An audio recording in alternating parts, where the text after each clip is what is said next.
Ohio's vanishing room legend turned out to be a crime scene.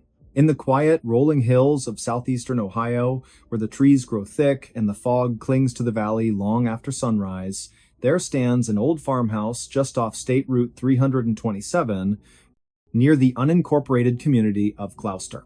The structure, weathered by decades of wind and rain, has stood vacant since the late 1980s, its windows shattered, its roof sagging under the weight of time. Locals have long avoided it, not out of mere disrepair, but because of a story whispered in hushed tones at county fairs and over coffee at roadside diners. They call it the Vanishing Room, a place said to swallow people whole, never to be seen again. For years, it was dismissed as folklore, a ghost tale spun to scare children from wandering too far into the woods. But in the autumn of 2017, when a young man named Thaddeus Mallory disappeared without a trace, the legend took a chilling turn, because what investigators found behind those crumbling walls wasn't a myth, it was a crime scene. Before we begin, tell me, where are you listening from and what time is it there? It was on a crisp morning in early October, the kind where the air smells faintly of damp leaves and wood smoke curls from distant chimneys, that Sheriff Elias Crane received the call. A missing person report had been filed by the elderly aunt of Thaddeus Mallory, a 23-year-old aspiring photographer from Athens, Ohio. Thaddeus had told her he was going to explore some abandoned properties for a photo series titled Forgotten Corners. His last known message, sent via text at 6:47 in the evening on October 3rd, read, "Found something strange at the Gloucester house. The back room doesn't match the floor plan. Walls feel wrong." Then, silence. Sheriff Crane, a man with 31 years on the force and a face lined by both sun and sorrow, knew the Gloucester house by reputation only. He'd heard the stories of hikers who claimed they entered the house and exited miles away, of teenagers who swore they saw a door where none should be, opening into a space that defied logic. But he was a practical man, grounded in evidence, not superstition. Still, when no sign of Thaddeus turned up after 2 days, not at his apartment, not at his favorite diner, not even on surveillance footage from the gas station on Route 59, he ordered a search of the property. The team arrived just after dawn on October 6th, their breath visible in the pale light. The house loomed ahead, surrounded by knee-high weeds and rusted farm equipment half swallowed by the earth. Deputy Marlowe, a rookie with nerves tighter than a snare drum, led the way, flashlight trembling slightly in his grip. The front door groaned open with a sound like a dying animal, releasing a wave of cold, stale air that carried the scent of mildew and something sharper, something metallic. Inside, the house was eerily intact. Dust coated every surface, but there were no signs of forced entry, no broken furniture, no struggle. It was as if time had simply stopped. Photographs still hung crooked on the walls, a calendar from 1986 frozen on the month of July. Sheriff Crane moved through the kitchen, then the parlor, calling out Thaddeus's name, his voice echoing through the hollow rooms. Nothing answered. Then they reached the hallway. It was here that things began to feel off. The corridor seemed longer than it should have been, stretching farther than the exterior walls allowed. The floorboards creaked unevenly, and the wallpaper, once floral, now peeling in long strips, pulsed faintly in the draft, as though breathing. Deputy Marlowe paused, turning to the sheriff. "Sir, did we pass that door before?" he asked, pointing to a narrow paneled entrance on the left. Crane frowned. He didn't remember it. They opened it. Beyond lay a small room no more than 10 feet by 12, but everything about it felt unnatural. The ceiling sloped downward at an impossible angle, though the house outside had a flat roof. The walls were covered in crude symbols, drawn in what later tests would confirm as human blood, layered over decades. And in the center of the floor, a circle had been etched into the wood, filled with ash and bone fragments. Most disturbing of all, the room had no window, yet a faint greenish light seemed to emanate from the corners, flickering like old television static. Sheriff Crane's radio crackled. "We've got movement on thermal," came the voice of Officer Lyle, stationed outside. "2 figures, inside the house. One near the back hall. The other, sir. The second heat signature is coming from inside the west wall." Crane turned slowly, flashlight beam cutting through the dust. There was no west wall in this room, it faced north. His pulse quickened. He stepped toward the northern wall, pressing his palm against the plaster. It gave slightly, like soft clay. He pushed harder, and his hand sank through. He yanked it back with a gasp. The hole sealed itself instantly, leaving no mark. "This isn't possible," Marlowe whispered, backing away. "This isn't real." But it was real. And worse, it was occupied. Later analysis would reveal traces of DMT and other hallucinogenic compounds in the air, suggesting someone had been burning psychoactive substances to induce altered states. But forensic teams also uncovered human remains buried beneath the floorboards, 3 sets of bones, carbon dated to the 1970s, 80s, and early 2000s. Dental records confirmed one belonged to a woman named Elspeth Vorn, reported missing in 1979 after telling friends she was investigating a doorway to another place in rural Ohio. And then there was Thaddeus. On October 9th, during a second sweep of the property, K-9 Unit Officer Renata Cho discovered a trapdoor hidden beneath a collapsed section of the basement. Behind it, a narrow tunnel descended into darkness. The walls were lined with photographs, dozens of them taken inside the vanishing room. Faces stared out from the images, mouths open in silent screams, eyes wide with terror. Among them was Thaddeus, captured mid-stride, unaware, seconds before vanishing from the known world. At the end of the tunnel, they found him, not alive. Not exactly. His body was seated upright, propped against the stone wall, dressed in the same clothes he'd worn the night he disappeared. His skin was pale, almost translucent, stretched tight over his bones. His eyes were open, pupils dilated, fixed on a point beyond the ceiling. In his lap lay a leather-bound journal filled with frantic handwriting, sketches of shifting corridors, spiraling staircases leading nowhere, and repeated phrases, "It watches, it learns. It remembers names." The final entry, dated October 4th, just one day after his last text read, "I think I'm still here. I think I never left, but something else is wearing my face now. If you find this, don't go back, don't look for the door, it knows you're looking, it's always listening." The case was officially closed in March of 2018. Authorities cited homicide, though no suspect was ever identified. The house was condemned and scheduled for demolition, but crews refused to touch it. Dynamite placed at the foundation failed to detonate. Bulldozers stalled mid-approach, engines dead despite full tanks. Eventually, the state erected a chain-link fence around the property, topped with barbed wire, and posted warning signs, "No trespassing, hazardous structure." Yet, even now, nearly 7 years later, locals report seeing lights in the windows on foggy nights. Hunters claim to hear whispers drifting through the trees, voices calling names of people who've never been to Gloucester. And sometimes, on the edge of sleep, residents swear they feel a pressure behind their eyes, a sensation of being pulled not forward, but sideways, into a space that shouldn't exist. The vanishing room, it seems, is not done, and perhaps it never will be. Because legends don't die in places like Ohio. They wait, they breathe, they grow hungry. And they remember. Thaddeus Mallory was not the first. He certainly won't be the last. So the next time you drive down a lonely road, past a house that looks just a little too still, a little too quiet, ask yourself, does the layout make sense? Do the doors line up? And when you pass by, do you feel, just for a second, as though the air has thickened and something on the other side of the wall has noticed you? Be careful. Some rooms don't let go. Some doors only open one way. And some houses, like the one near Gloucester, standing sentinel in the mist, don't just hold secrets, they feed on them. The investigation remained open for months, though leads dried up faster than puddles in summer heat. Psychologists analyzed Thaddeus's journal, concluding he likely suffered a psychotic break induced by toxins or isolation. Skeptics pointed to mold, carbon monoxide, or underground gas leaks as explanations for the hallucinations, but none could explain the photos. None could explain how his body appeared untouched by decay, preserved in a state that defied medical understanding. And no scientist could replicate the phenomenon of the shifting walls, the impossible geometry, the way the room seemed to exist outside normal dimensions. Dr. Corvin Hexton, a parapsychologist from Case Western Reserve University, visited the site in May of 2018. He brought with him electromagnetic field detectors, infrared cameras, and a team of graduate students. They spent 3 days collecting data. On the evening of the third day, Hexton entered the vanishing room alone, determined to meditate and record any anomalies.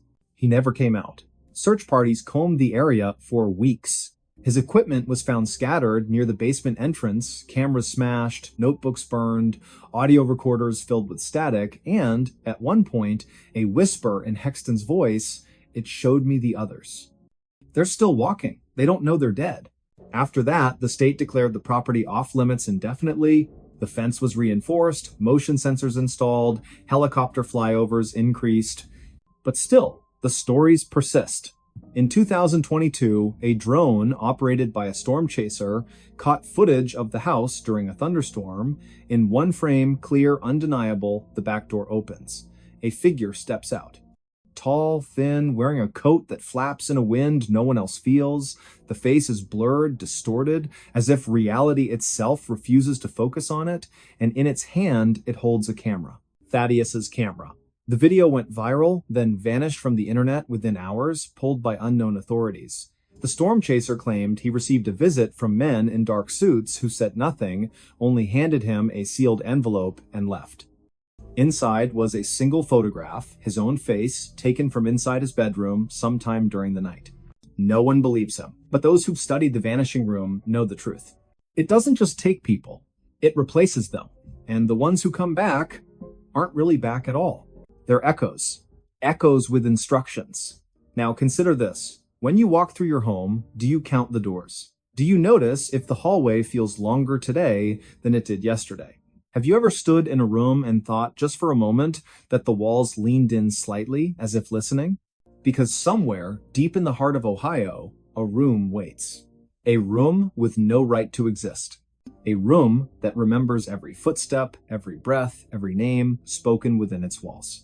And if you listen closely, on the very edge of silence, you might hear it. Not a creak, not the wind, but a whisper, calling yours. They found a shipwreck, but it wasn't supposed to exist. It was late autumn in the year 1957, when a group of marine surveyors working off the coast of Maine stumbled upon something that defied every known record, something buried beneath layers of silt and kelp, cradled by the cold Atlantic floor. The vessel, partially collapsed but unmistakably intact in sections, lay at a depth of nearly 200 feet just beyond the continental shelf near Monhegan Island. What made the discovery so unnerving wasn't merely its condition, it was the design. The hull bore no resemblance to any documented ship from the colonial era, nor did it match the blueprints of early American fishing vessels or merchant schooners. Its structure was sleek, almost futuristic for its time, with riveted plating arranged in an unusual spiral pattern and portholes shaped like ovals rather than circles.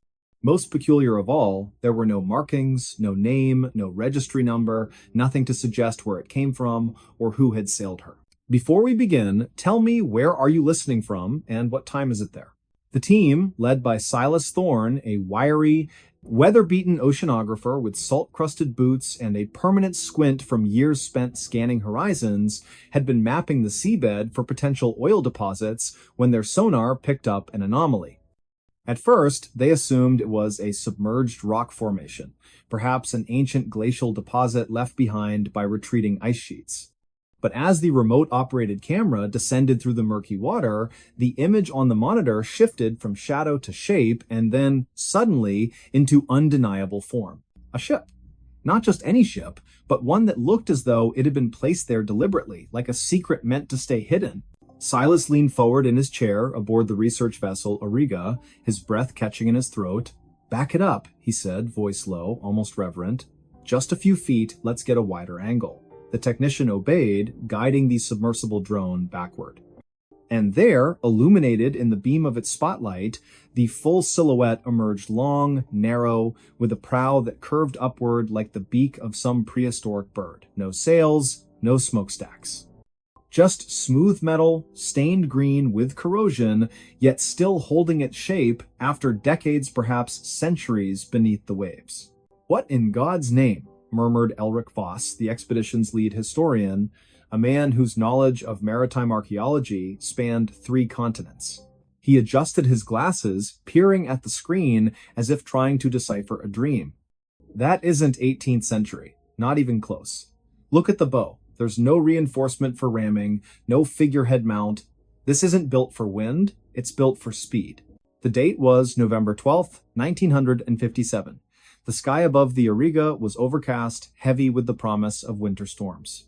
Waves slapped against the hull with a steady rhythm, and the air smelled of brine and diesel. Inside the cramped control cabin, tension hummed like a live wire. Every eye was fixed on the monitor, every breath seemed too loud. They sent the drone closer, the camera swept across the deck, or what remained of it. Hatches were sealed shut, fused by time and pressure. One side of the ship had caved inward, likely from implosion or collision, but the other remained surprisingly intact. Then, as the light passed over a recessed panel near the stern, something glinted. Not metal, glass, crystal. The technician zoomed in. Embedded in the hull was a circular window, thick, convex, and darkened with age, but behind it, faintly, something shimmered. A reflection. Or perhaps movement? No, Elric whispered. That's impossible. Could be sediment shifting? Someone offered, though their voice wavered. Silas didn't respond. He stared, unblinking. Because for a fraction of a second, less than a heartbeat, he thought he saw a shape pass behind the glass. A silhouette. Human? Not quite. Too tall. Too still. They pulled the drone back immediately. Protocol demanded caution. Unknown wrecks could be unstable, even dangerous. But curiosity, once ignited, is not easily quenched. That night, aboard the Auriga, the crew gathered in the mess hall, steaming mugs in hand, voices hushed, logs were reviewed, charts studied. No vessel matching the description had ever been reported missing in those waters, no distress calls, no sightings, nothing. And yet, there it was. Over the next 3 days, they launched 2 more dives. Each time, the images grew clearer. Inside the ship, via a breached section near the midship, the camera revealed corridors narrow, sloping downward at a slight incline, lined with smooth walls that looked almost molded, not welded. There were no ladders, no handrails. Instead, shallow grooves ran along the floor, as if designed for bare feet or something else entirely. Instruments mounted on the walls resembled dials, but their markings were alien circles within triangles, symbols that bore no relation to any known language. One device, partially intact, emitted a faint hum when the drone's light touched it, a vibration so low it was felt more than heard, resonating through the submersible's frame. Elric spent hours comparing the findings to classified naval projects, Cold War prototypes, even rumored Soviet stealth crafts. Nothing fit. The materials alone, alloys later identified as a titanium-zirconium composite, were not in use until the 1980s. How had such a ship ended up at the bottom of the Atlantic in what appeared to be a state of preservation far exceeding its age? Then came the photograph. On the 4th dive, the drone captured an image inside what might have been a control room. In the center stood a pedestal topped with a translucent sphere, cracked but still glowing with a soft internal light blue, pulsing faintly like a slow heartbeat. Around it, 6 seats were arranged in a semicircle, each molded to the shape of a body, but not a human body. The limbs were elongated, the spine curved unnaturally, the headrests were too large, too high. Silas refused to believe it. It's erosion, he insisted. Water distortion, trick of the light. But Elric knew better. He had seen cave paintings in France that depicted beings with stars for eyes. He had read declassified documents about Project Sign, about pilots who spoke of disc-shaped objects over New Mexico in 1947. This was different. This was physical, tangible. Buried, yes, but waiting. The decision was made to bring up a sample. A small fragment of the hull, carefully extracted using hydraulic cutters. It was placed in a sealed container, stored in the ship's lab. That night, the temperature aboard the Auriga dropped without explanation. Crewmen reported hearing whispers in the ventilation shafts, soft, rhythmic, not in any language they recognized. One sailor, Jorvik Menet, swore he saw a reflection in the porthole of his cabin, not his own, but a face, long and pale, watching him from the dark water outside. By morning, the fragment was gone. Not stolen, not misplaced, vanished. The container was intact, locked, undamaged, but inside, empty. Only a fine dust remained, clinging to the sides like ash. Panic began to spread. The captain ordered the mission aborted. They would return to port, file a report with the Navy, and let others decide what to do. But as the Auriga turned east toward Rockland Harbor, the sonar pinged again, this time not from below, but from behind. Something was rising from the wreck, slowly, deliberately. Silas rushed to the deck. The sea was calm, the sky breaking into pale streaks of dawn, but beneath the surface, a disturbance formed a column of bubbles, spiraling upward like a vortex. And then, for just a moment, the water shimmered, as if refracting light from an unseen source. A low tone echoed through the hull, deep and resonant, vibrating the bones of everyone on board.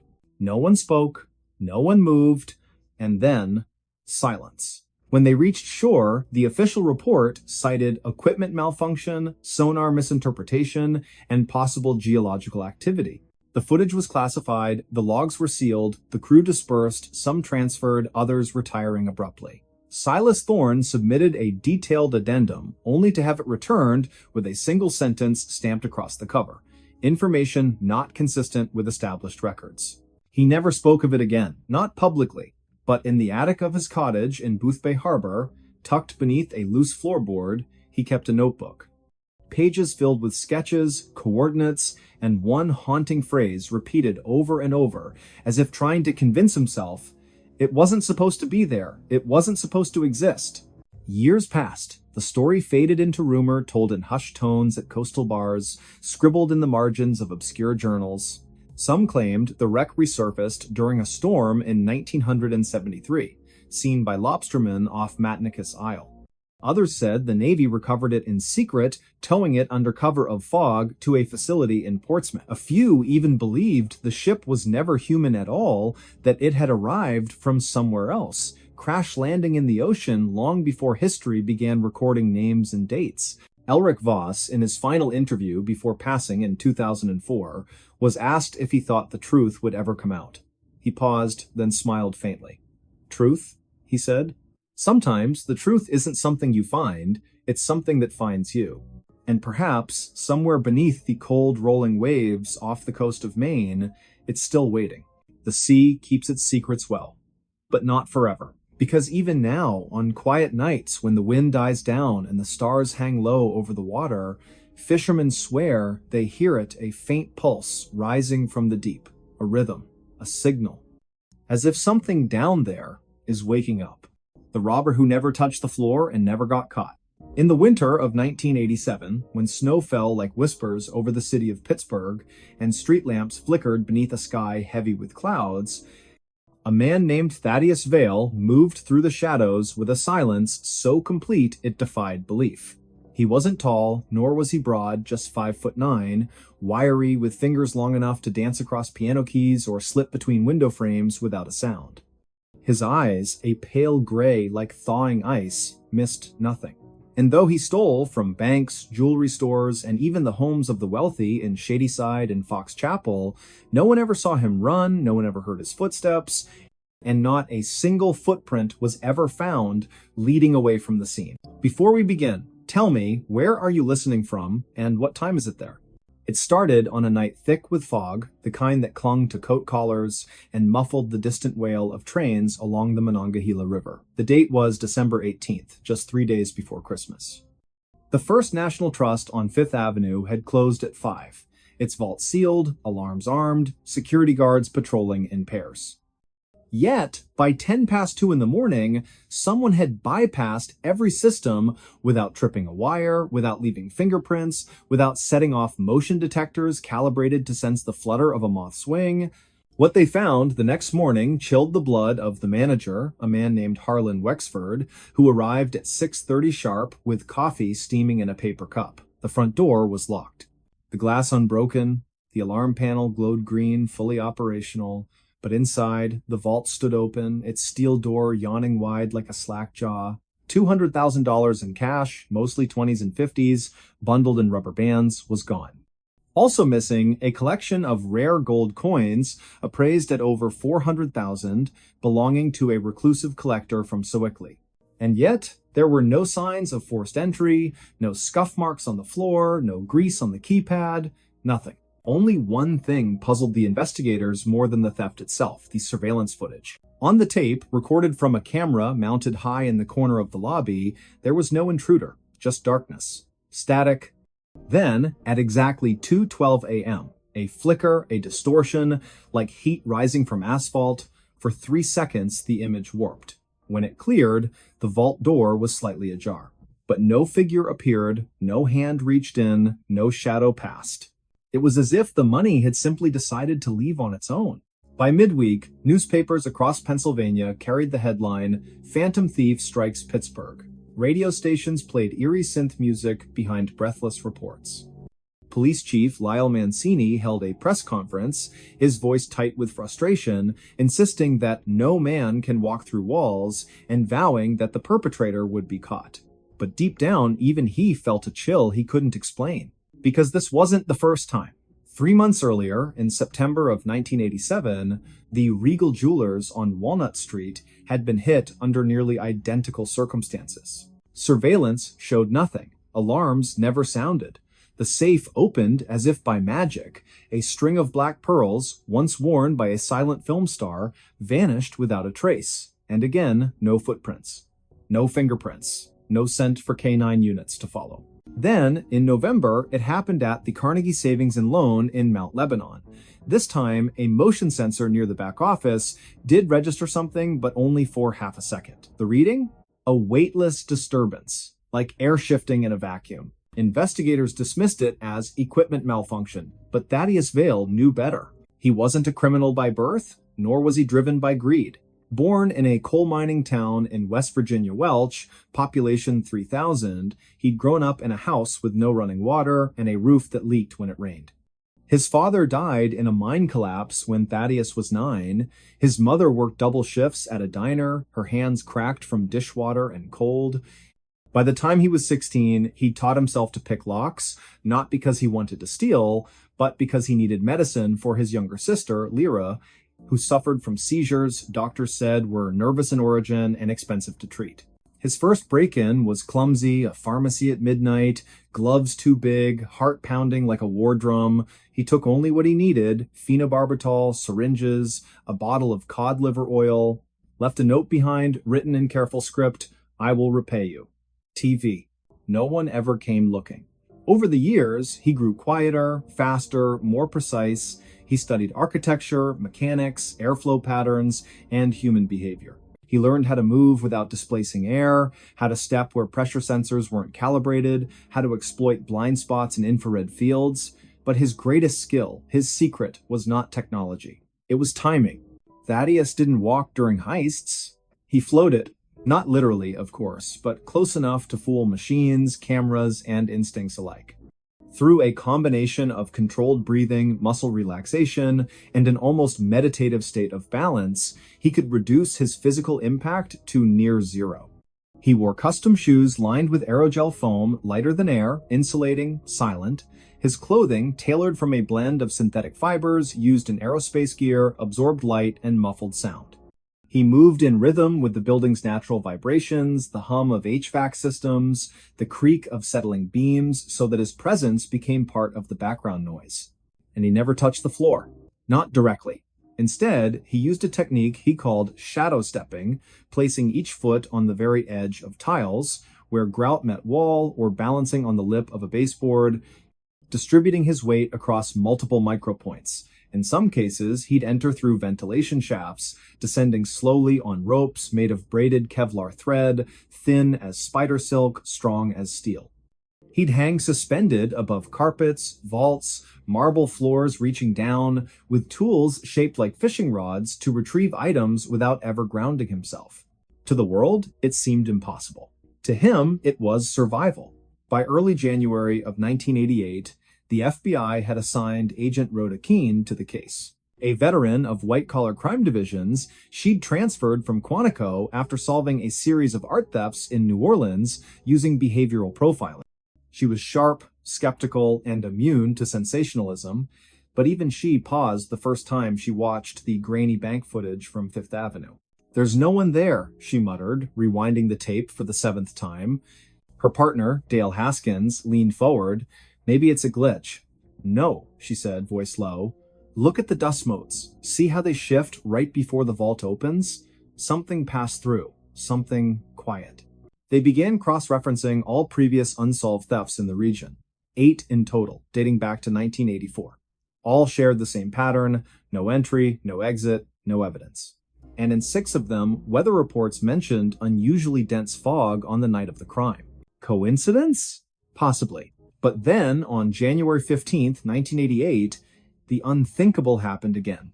This time, it was the home of Arthur Pembroke, a retired steel magnate living in a gated estate in Sewickley Heights. The mansion had 20 rooms, a private gallery, and a security system designed by a former CIA contractor. Motion sensors, laser grids, thermal imaging, everything. At 1:43 in the morning, the system registered a temperature fluctuation in the east wing. Not enough to trigger an alert, just a brief dip like a breath against glass. When Pembroke's housekeeper arrived at 7, she found the display case in the study shattered, not broken outward, but inward, as if crushed from within. Missing, a platinum pocket watch engraved with the coordinates of the Titanic's final resting place, and a letter signed by Thomas Edison promising collaboration on a wireless illumination device. Again, no prints, no alarms, no sign of struggle, but this time there was something new. On the marble floor, just beneath the shattered glass, lay a single playing card. The Queen of Spades, flipped face up. Agent Keene stared at it in the evidence photo, her pulse quickening. "He's communicating," she whispered. Haskins frowned. "With whom?" "With us," she said. "Or maybe with someone else." She ordered a full forensic sweep of all prior crime scenes, anything left behind, no matter how insignificant. And 2 days later, in a dusty envelope from the Regal Jewelers case, they found it a matchbook from a diner in Clarksburg, West Virginia. On the back, scribbled in pencil, "For Lyra. Soon." Keene traced the diner's records. Only one person had asked for directions to Welch that week, a man matching Thaddeus Vale's description, paying an exact change, wearing a long coat and sunglasses despite the overcast sky. She flew to West Virginia the next morning. Welch was a ghost of its former self, storefronts boarded up, miners out of work, children playing in empty lots where company houses once stood. She found the Vale residence, easily a sagging frame house on Sycamore Street, paint peeling, porch steps rotted, no lights on, no car in the driveway, but smoke curled from the chimney. She knocked. Silence. Then, the soft click of a lock. The door opened just enough to reveal a woman, thin, pale, wrapped in a wool blanket. Her eyes were red, her hair tied back with a frayed ribbon. "Yes?" she asked, voice hoarse. "Mrs. Vale," Keene said gently. "I'm Special Agent Rhoda Keene, FBI. I'm looking for your son, Thaddeus." The woman didn't flinch, didn't gasp, just exhaled slowly, like someone releasing a burden. "He's not here," she said, "and he won't come back." "Why not?" "Because he's done what he needed to do." Keene stepped forward. "Ma'am, your son is suspected in multiple thefts, over $1 million in losses. People are scared. We need to talk to him." The woman smiled faintly. "Talk to him? You think he'd let you catch him? You think he leaves tracks because he wants to be found?" She opened the door wider. Inside, the room was sparse wood stove, cot, bookshelf, crammed with engineering manuals and old medical journals. On the wall, a map of Pittsburgh was pinned with tiny red dots, each marking a location of a theft. But in the center, a photograph. A young girl, maybe 10 years old, smiling beside a hospital bed. A caption beneath, handwritten, "Lyra's first seizure-free year. She's alive," the woman said softly. "Thanks to him, the medicine, the specialists, the treatments they said we could never afford. He gave her time. 5 years. She passed last April. Peacefully." Keene felt her throat tighten. "And now?" she asked. "Now he's gone," the mother said. "Where? I don't know. Maybe helping someone else. Maybe just resting." She handed Keen a small box wrapped in brown paper. "This came yesterday. No return address. Just your name." Keen opened it. Inside, the Edison letter, the Titanic watch, and a note on thin stationery. "Return these. They were borrowed. T.V." No arrest warrant was ever served, no trial convened. The FBI closed the case in March of 1988, citing insufficient evidence and lack of identifiable suspect. The media moved on. The public forgot. But in quiet corners among locksmiths, security consultants, and urban legends whispered in police academies, Thaddeus Vale became myth. They say he still moves. On nights when fog rolls in from the rivers, when the wind carries the scent of coal and frost, some claim to see a figure drifting past windows, never casting a shadow, never making a sound. They say he doesn't steal anymore. They say he helps. A wallet returned to a college student who lost it on the T. A stack of bills slipped under the door of a family facing eviction. A prescription filled anonymously at a pharmacy in McKeesport. And sometimes, if you look closely at the snow-covered ground after such events, you'll notice something strange. No footprints. Just the faint impression of edges like someone walked on the very border of the world, never quite landing, never touching, never caught, and perhaps never meant to be. He robbed banks without saying a word. The note was for police only. In the quiet hours of a late autumn morning, when frost still clung to the sidewalks of suburban Cleveland and the sun had barely risen above the steel-gray rooftops, a man walked into the Huntington National Bank on East 93rd Street with nothing but a folded piece of paper in his hand. It was the year 2013, November the 12th, just past 9 o'clock, and the air inside the bank was warm too, warm-filled with the soft hum of fluorescent lights and the faint scent of coffee from the lobby dispenser. He wore a navy blue windbreaker, unzipped, over a plain gray hoodie, jeans that had seen too many washes, and scuffed work boots. Nothing about him stood out, not his height, not his build, not even the way he moved. Calm, deliberate, silent. Before we begin, tell me, where are you listening from, and what time is it there? He approached the second teller window where a woman named Marjorie, her name tag slightly crooked, was counting change into a tray. She looked up, smiled politely, and said, "Good morning. How can I help you?" He didn't return the smile, didn't speak. Instead, he slid the folded note across the counter. Marjorie picked it up, unfolded it slowly, her eyes scanning the neatly printed words. "This is a robbery. Put $10,000 in this bag. No die packs, no marked bills. I am armed.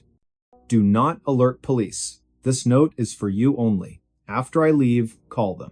Beneath it, a small brown paper sack lay flat, like something from a grocery run. Her fingers trembled, her breath caught. She glanced up. He hadn't moved. His hands were empty, palms down on the counter, but his eyes, they held hers. Not angry, not wild, just steady, cold, like ice over deep water. She nodded once, turned quietly, and began gathering bills from her drawer. 10 stacks of $100 bills. She placed them carefully into the bag, sealed it with a fold, and pushed it back toward him. He took it, slid it under his jacket. Then, without a word, he turned and walked out the front door, disappearing into the pale morning light. No alarm, no shouting, no panic at first. It wasn't until 2 minutes later, when Marjorie finally pressed the silent button beneath her desk, that the chaos began. Police arrived within 4 minutes, officers Reyes and Holloway from the 5th District rolling up in a marked cruiser, lights flashing, but sirens off. By then, the man was gone, vanished. Surveillance footage showed him exiting the bank, adjusting his hood, turning left onto Euclid Avenue, walking at a normal pace, no running, no urgency, before cutting through an alley behind a shuttered laundromat. The camera lost him there. But the note? The note remained, and it would become the thread that unraveled one of the most peculiar bank robbery sprees in modern American history. His name was Thaddeus Vale. Born in 1987 in Youngstown, Ohio, a rusted city where factories once roared but now stood silent, skeletons of steel and brick overtaken by weeds and time, Thaddeus was the son of a mechanic and a school cafeteria worker raised in a modest bungalow on Glenwood Drive, where the paint peeled in summer and the furnace rattled all winter. He was bright, top of his class at Rayan High, fluent in algebra and physics, could take apart a carburetor and rebuild it blindfolded, but life had a way of bending people in ways they couldn't predict. After high school, he enrolled at Kent State University on a partial scholarship, studying mechanical engineering. But halfway through his sophomore year, his mother fell ill, pancreatic cancer, aggressive and swift. The medical bills piled up, insurance didn't cover everything.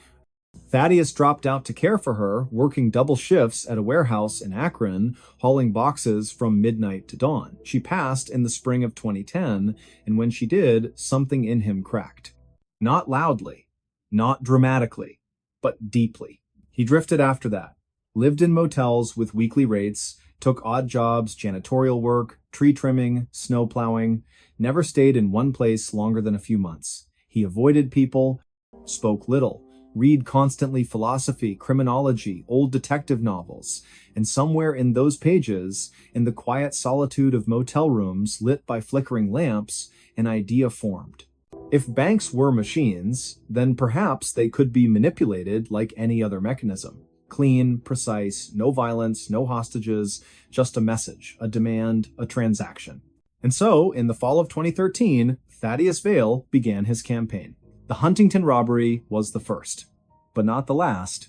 3 days later, on November the 15th, another note appeared, this time at a PNC branch in Parma, Ohio. Same handwriting, same calm, chillin' tone, $10,000. In cash. No tricks. I will not harm anyone, but I am armed. Leave the money in the bag, walk away, call police when I'm gone. Again, no words spoken. Again, the teller complied. Again, he vanished.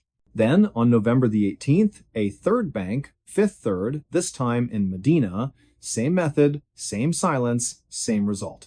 By now, local news had caught wind. Headlines screamed, "Silent Bandit strikes again." Police released grainy stills from security footage back of headshots, blurred faces, a man in a hoodie moving like a shadow between buildings. Task forces were assembled. Detectives pored over maps, timelines, witness statements, but Thaddeus was careful, meticulous. He never used the same route twice, always entered during shift changes, when attention wavered, always chose branches with minimal security presence, and always left the note as his only voice. What made him different wasn't just the silence, it was the precision, the lack of greed. 10,000 each time, never more, never less, no demands for 20s or 50s, always hundreds. Easy to carry, easy to hide, and never once did he threaten a teller beyond the written warning. Never raised his voice, never reached for a weapon, yet every note carried the same phrase, "I am armed." Was he? Police couldn't say for sure. No gun was ever seen, no bulge in his jacket captured on camera, but the words alone were enough. Fear doesn't need a barrel to be real. As the spree continued, 4 banks in 5 weeks, the FBI got involved. Special Agent Lorna Keene, a veteran of the Cleveland Field Office, took point. Sharp-eyed, mid-40s, with a reputation for solving cold cases through patience and pattern recognition, she studied every detail. The notes, the timing, the geography. She noticed something others missed. All the banks were within a 30-mile radius of Cleveland. All were mid-sized branches, not the biggest, not the smallest. All had similar layouts, 2 teller windows near the entrance, security cameras angled slightly downward, no armed guards on duty, and all were robbed between 9:15 and 10 o'clock in the morning, just after opening, before the lunch rush. More telling? Each location was near a public transit line, bus routes, rail stations, places where a person could disappear into the flow of daily commuters. Agent Keene also studied the handwriting. Not rushed, not scribbled. Carefully printed block letters, evenly spaced, almost typewritten in their consistency, no smudges, no corrections. Whoever wrote these notes had practiced, repeatedly. And then there was the language. "I will not harm anyone." That phrase appeared in 3 of the 5 notes. Not typical for a robber. Most threats are vague, aggressive, designed to intimidate. But this sounded almost apologetic, defensive, as if he needed to justify his actions even to himself. Keen leaned back in her chair one evening, the glow of her computer screen casting long shadows across her office. Outside, rain tapped against the window.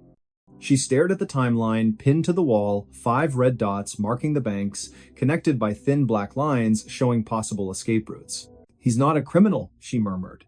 "He's a machine." Her partner, Agent Darnell, looked up from his coffee.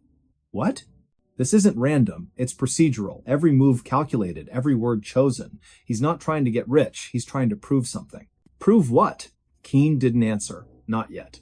Meanwhile, Thaddeus had moved on. By December the 3rd, he struck again, this time in Elyria, a quiet city west of Cleveland. Another bank, another note, another 10,000. But this time, something changed. The teller, a young man named Calvin, hesitated. He read the note, looked up, saw Thaddeus standing there, motionless. Something in his eyes, maybe the exhaustion, maybe the sorrow, made Calvin pause.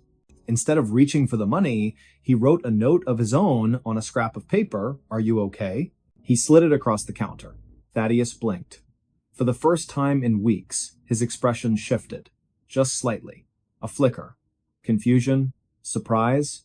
He looked at the words, then back at Calvin. Then, slowly, he reached into his pocket, not for a weapon, but for a pen. He wrote beneath Calvin's question, "I have to do this. Please, just give me the money." Calvin nodded, fetched the cash, handed it over. And Thaddeus left. But that exchange haunted him. That night, in a dimly lit motel room on Oberlin Road, he sat on the edge of the bed, the stolen money stacked neatly on the dresser. He hadn't spent $1, not one. The bags remained sealed. He hadn't bought food, clothes, shelter, nothing. He opened a notebook, thick, leather-bound, filled with equations, diagrams, lists.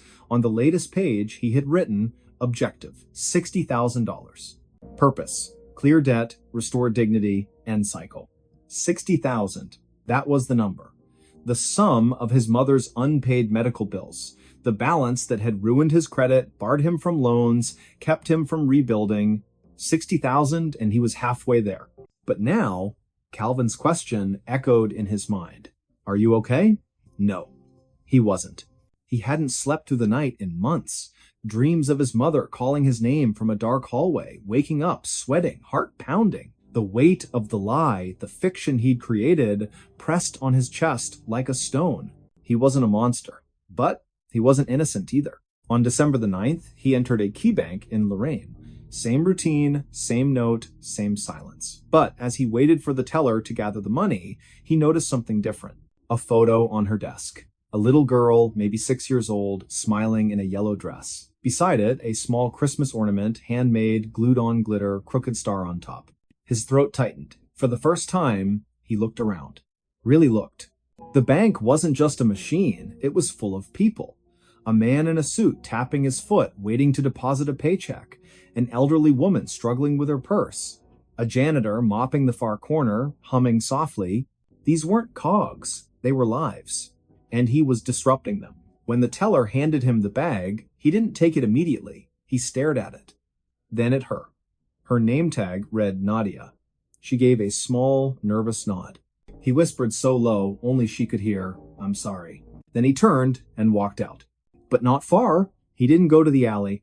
Didn't vanish. Instead, he sat on a bench outside a gas station half a block away, the bag at his feet, his head in his hands. 20 minutes later, Officer Reyes, same officer from the first robbery, pulled up, responding to a call about a suspicious person. He recognized the description. Hoodie, windbreaker, sitting still. He approached slowly, hand near his sidearm. "Sir, you all right?" Thaddeus didn't look up. "I robbed 5 banks," he said, voice hollow. "The money's in the bag. I didn't spend it. I want to turn myself in." Reyes froze. "You what?" "I have the notes. Everything. I'll cooperate. Just don't shoot me." And just like that, it was over. Back at the station, Thaddeus was processed quietly. No cuffs at first, no shouting. When Agent Keen entered the interrogation room, she studied him for a long moment. "You're not what I expected," she said. He looked up. "I'm not who I thought I was either." She Saturday, "Why? Why do this?" He exhaled. "To pay my mother's debts, to stop feeling like a failure. I thought if I could fix that one thing, maybe I could start over." And the silence? I didn't want to scare anyone. I didn't want to hurt anyone. Words, they can make things worse. But a note, you can read it, decide how to respond, gives people control. Keen leaned forward. You wrote, I am armed every time. Were you? He hesitated, then shook his head. No, I wasn't. But I knew they'd believe it. Fear works faster than truth. She nodded slowly. You're smarter than most people who do this. That's why you lasted so long. But not smart enough to know it wouldn't fix anything. No, she agreed. Money rarely does. The case made national headlines. The silent bandit surrenders. Note-writing robber claims he just wanted to be free. Some called him a criminal, others a tragic figure. A man broken by a system that offered no second chances. At trial, in March of 2014, Thaddeus pleaded guilty to 5 counts of bank robbery. The judge, a stern woman with silver hair and tired eyes, listened to his statement. I made a choice, he said, voice steady but quiet. A wrong one. I thought I was correcting a mistake, but I only made another. I accept responsibility. And I apologize to the tellers, to the banks, to everyone I frightened. I'm not asking for mercy, just understanding. The courtroom was silent. The judge sentenced him to 6 years in federal prison, time credited for time served, minimum security, eligible for parole in 3. As he was led away, Agent Keen watched from the back row. Later, she visited him at the Federal Correctional Institution in Elkton. How are you? She asked. Better, he said. I read, I write, I help teach math to other inmates. I'm thinking. About what? Starting over. Legally. Honestly, maybe becoming a counselor. For people who feel trapped. She smiled faintly. You'd be good at that. He looked out the window. Snow was falling gently over the yard.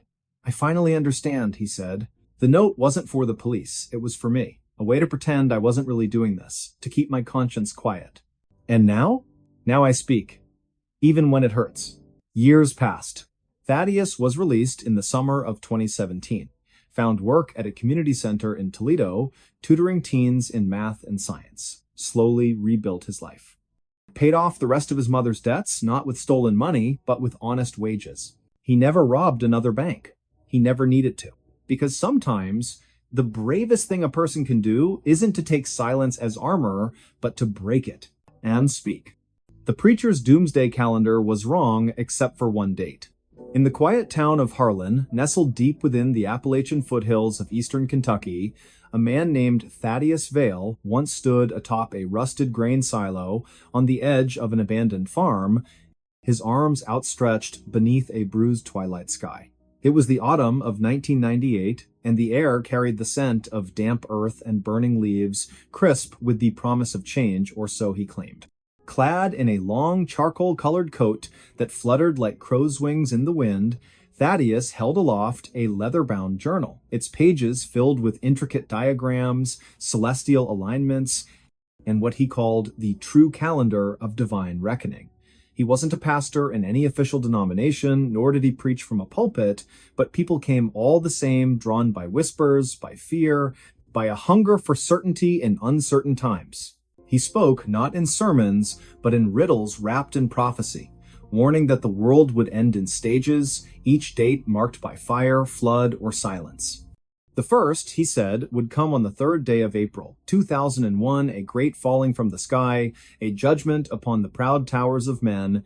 Then, on the 9th day of July, 2003, rivers would run black and the stars would blink out for 7 hours. By the winter solstice of 2005, he declared, every mirror in the world would crack at exactly 3:17 in the morning, Eastern Standard Time. His followers, numbering nearly 400 at their peak-sold homes, quit jobs, and gathered in communal shelters built from scrap wood and salvaged metal, waiting. But none of it happened. April passed without incident. July brought only heat and thunderstorms.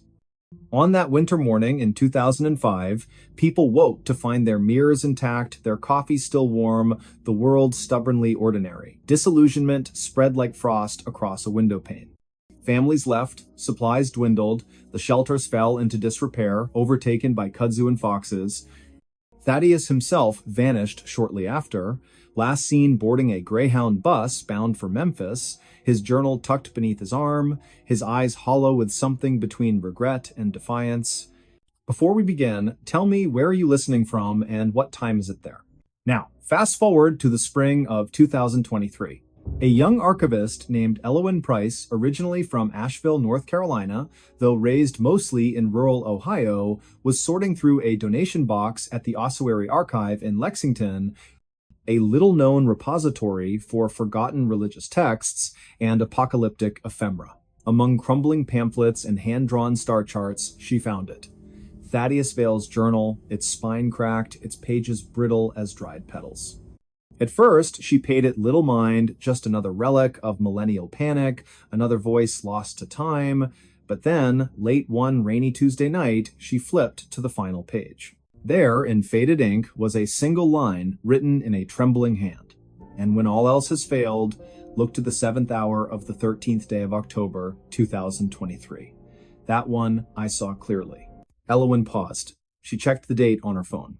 October 13th, 2023, exactly 1 week away. She told no one at first. Not her supervisor, Dr. Calix Renner, a stern man with wire-rimmed glasses who believed fervently in cataloging, not interpreting. Not even her roommate, a folk musician named Jory, who played a battered upright bass and claimed to speak in dreams with dead jazz trumpeters. But she couldn't let it go. There was something about the phrasing, the specificity, the weight of it. It didn't sound like the rambling of a madman. It sounded like a confession. So she began to dig. Thaddeus had based his calendar on a blend of numerology, obscure biblical exegesis, and astronomical cycles, particularly the precession of the equinoxes and the rare alignment of Jupiter and Saturn known as the Great Conjunction. Most of his calculations were flawed, built on misreadings of ancient texts and self-invented ciphers.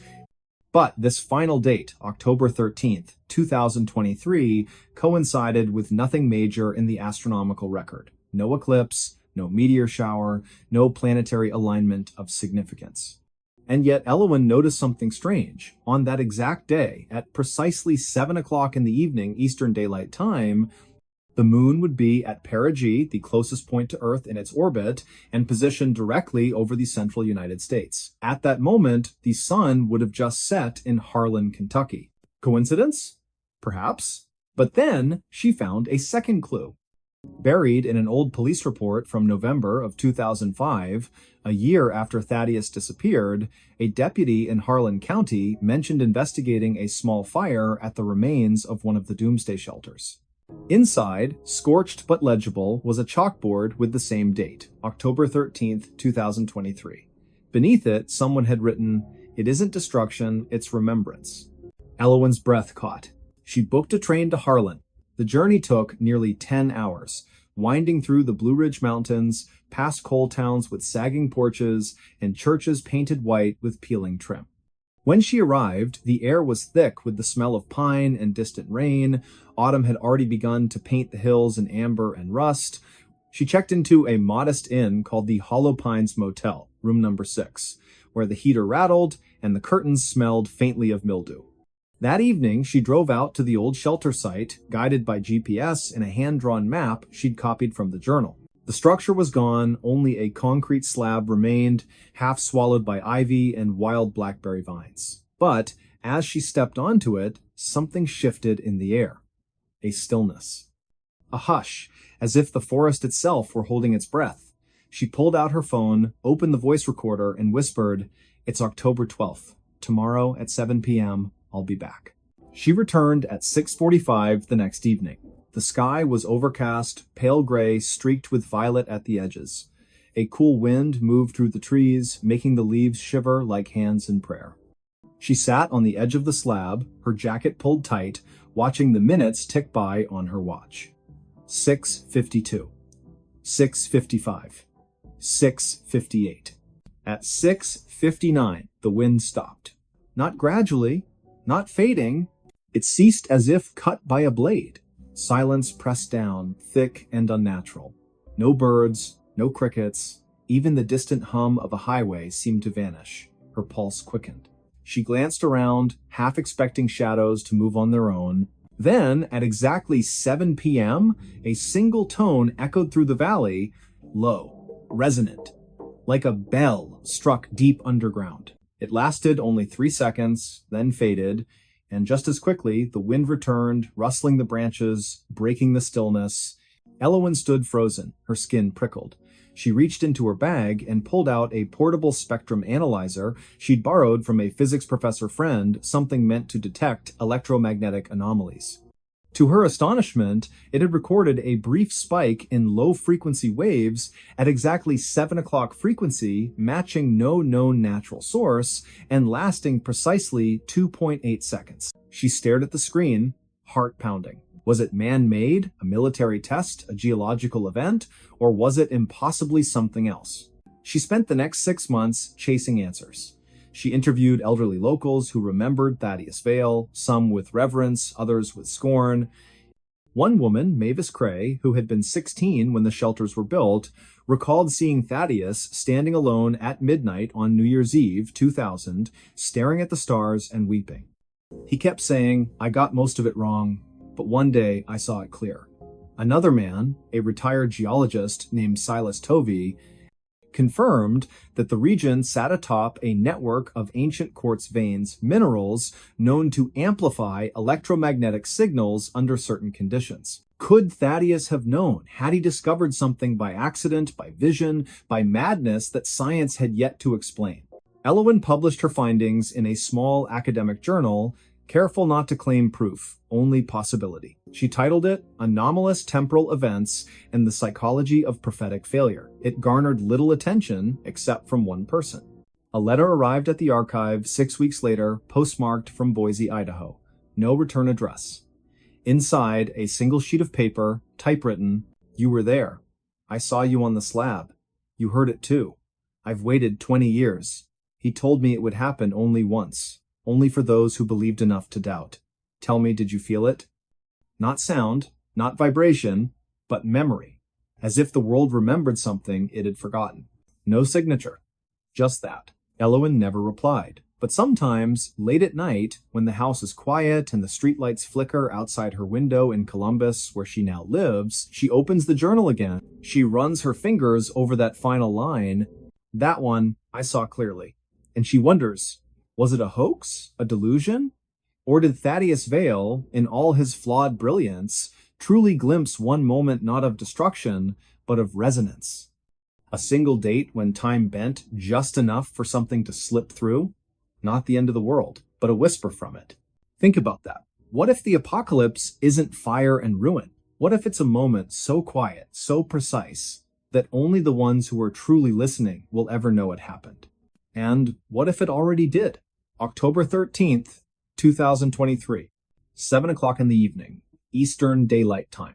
In a field in Kentucky, beneath a motionless sky, a tone rang out, brief, unexplained, undeniable. And somewhere, perhaps, Thaddeus Vale smiled. Because even prophets get things wrong. But sometimes, just once, they're right. And when they are, the world doesn't end. It simply pauses and listens.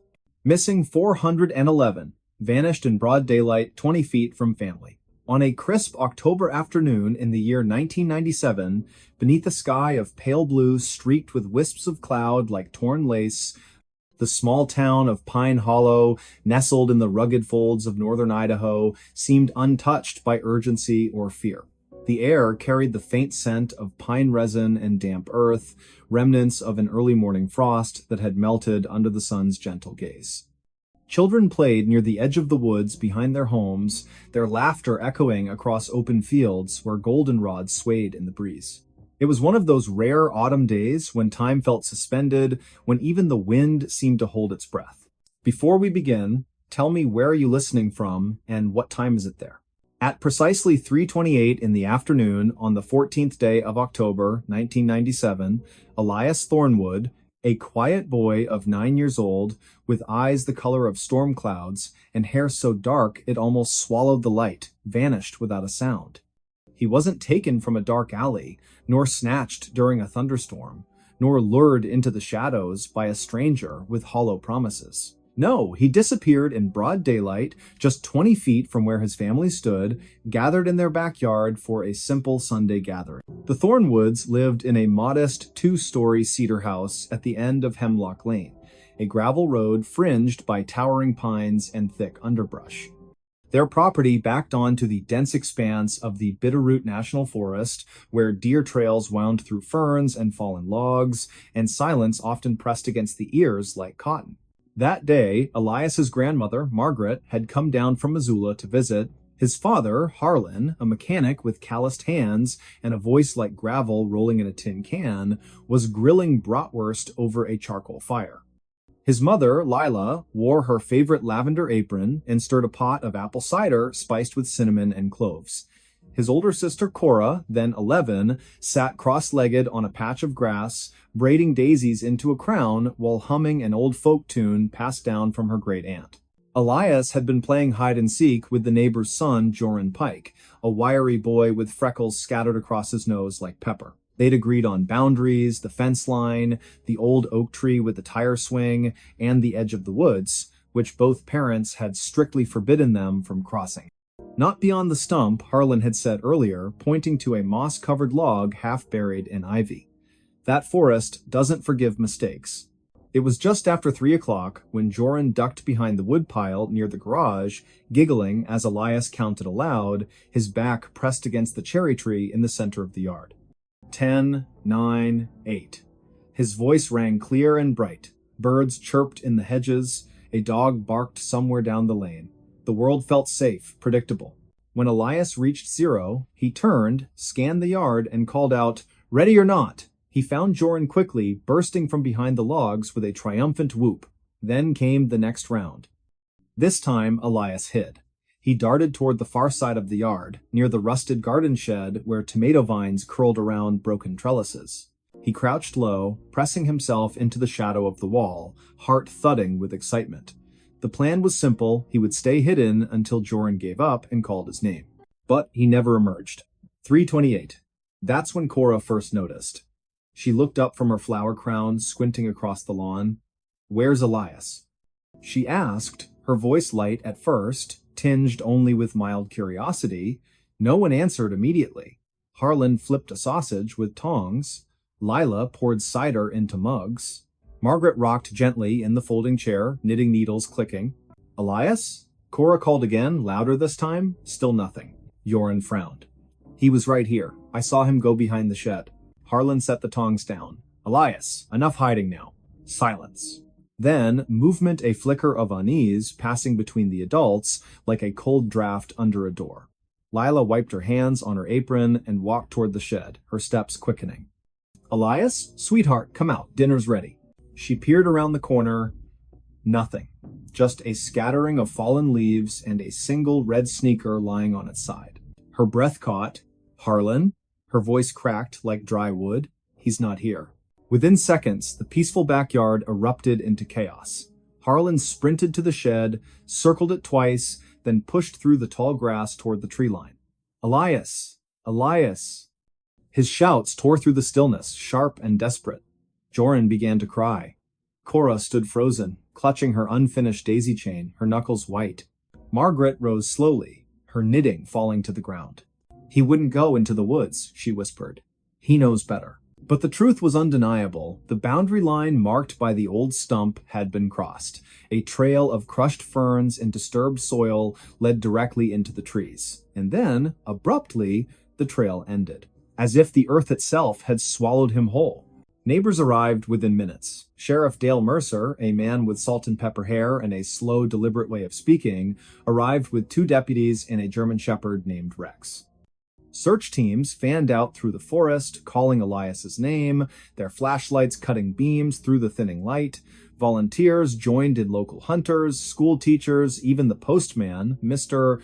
Havelock, who had delivered mail on Hemlock Lane for 32 years.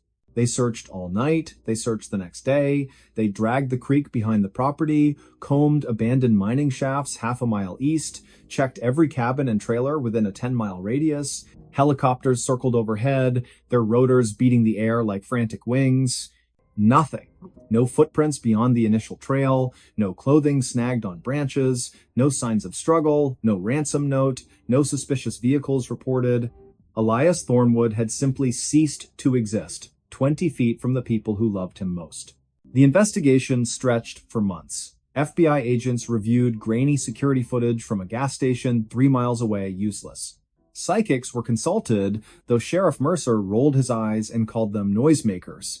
Tips poured in, some credible, most not. A woman in Spokane claimed she saw a boy matching Elias's description boarding a Greyhound bus with a man in a brown coat. Another caller said he'd seen a van parked near the forest edge around 3:15 that day, engine running, windows tinted, but no license plate, no confirmation. And then, silence. Years passed. The missing posters yellowed and peeled from telephone poles, the search parties disbanded. The case file grew thick with dead ends and unanswered questions, eventually labeled inactive by the county office. Yet, the Thornwoods never stopped looking. Lila kept Elias's room exactly as it was, blue walls with glow-in-the-dark stars on the ceiling, a toy truck overturned on the rug, a book splayed open on the bed. Every birthday, she lit a candle. Every Christmas, she placed a present under the tree with his name on it. Harlan quit his job at the garage and spent weekends hiking deep into the bitterroots, carving markers into trees, whispering his son's name into the wind. Cora, once a carefree girl with wildflower crowns and scraped knees, grew into a woman haunted by memory. She studied forensic anthropology at the University of Montana, determined to understand how someone could vanish without a trace.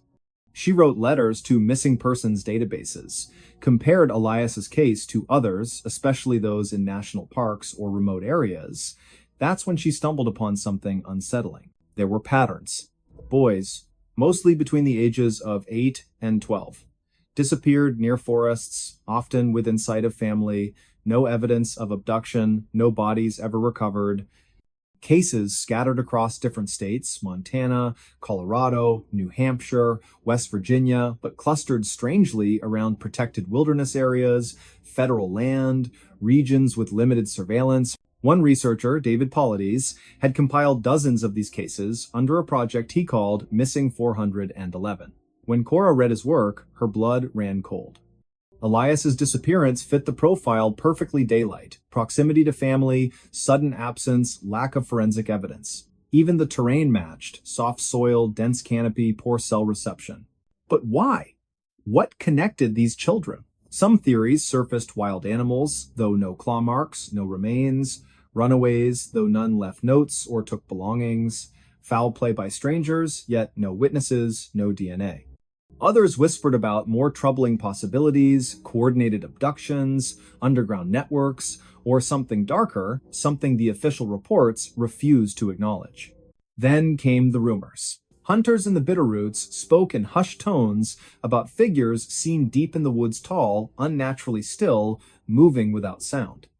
Old-timers recalled stories from native elders about the vanishing people, spirits said to dwell in the high timber, who took children who strayed too far. Some believed the forest itself had a consciousness, a hunger. Sheriff Mercer dismissed such talk.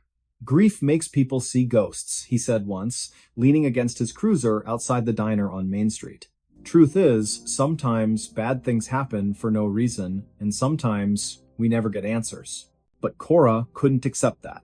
In the spring of 2016, 17 years after Elias vanished, she returned to Pine Hollow with a team of researchers and a drone equipped with thermal imaging. They scanned the forest floor, focusing on the area just beyond the stump. On the third day, the drone detected an anomaly, a shallow depression in the earth, roughly the size of a child, partially concealed by roots and moss. Soil samples revealed traces of human decomposition, but DNA testing yielded inconclusive results. Too degraded, too old. Still, it was something. That night, Cora sat on the porch of the old house, now weathered and quiet, rocking in her grandmother's chair. The stars blinked above, cold and distant. A breeze stirred the pines, whispering through the needles like voices just below hearing. And then, faintly, she heard it. A giggle, high-pitched, familiar. It came from the edge of the woods. She stood, heart hammering, eyes fixed on the darkness. "Elias?" she whispered. No answer. Only the wind. But the next morning, nestled among the roots of the old oak, they found it a small wooden horse, hand-carved, one ear chipped. It had belonged to Elias. He'd carried it everywhere. It was gone the day he disappeared. Now it was back. No fingerprints, no footprints, just the toy, resting on a bed of pine cones as if placed there with care. The local news picked up the story briefly. Ghostly return read one headline. Mystery deepens in cold case, said another. But soon, attention faded. Life moved on. Except for Cora. She now lives in Pine Hollow year-round, working from a home office filled with maps, photographs, and binders labeled Project Echo, her personal archive dedicated to unresolved disappearances. She gives lectures at universities, appears on podcasts, urges families to speak up, to question, to remember. And every October 14th, at precisely 3:28 in the afternoon, she walks to the edge of the woods, stands at the moss-covered stump, and calls her brother's name. Sometimes, she says, the wind answers. Other times, the silence is unbearable. But she continues, because as long as one person remembers, Elias Thornwood is not truly gone. And perhaps, just perhaps, he is waiting. Waiting for someone to finally listen. To finally look not just outward into the trees, but inward into the spaces between memory and myth, where truth sometimes hides in plain sight. Like a child behind a garden shed, smiling, counting down until someone finds him, or until the forest takes another.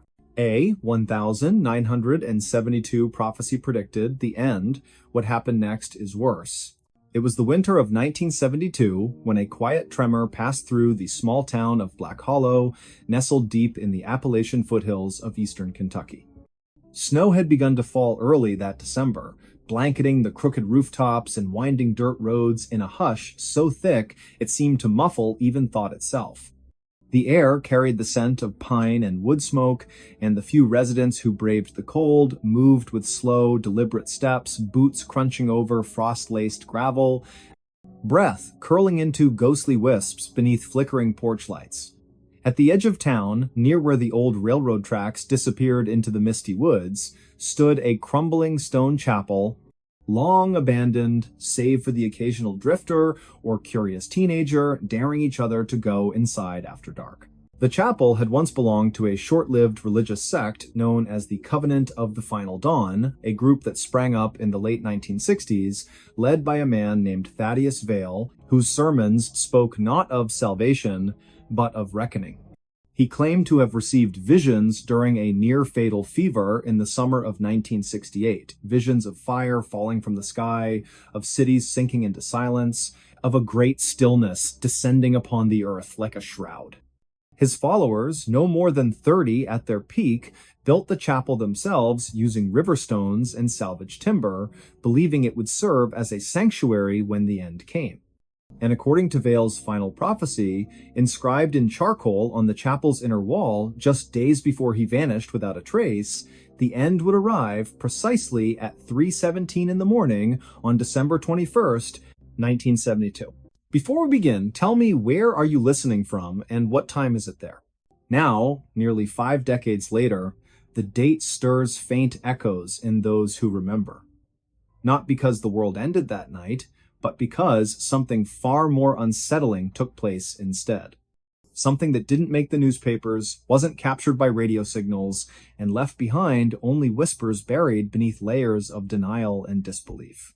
That evening, a handful of townspeople gathered at the general store, run then by Eldon Mirth, a wiry man with sharp eyes and a habit of speaking in riddles. He kept an old wind-up clock above the counter that never quite matched the time on anyone's wristwatch.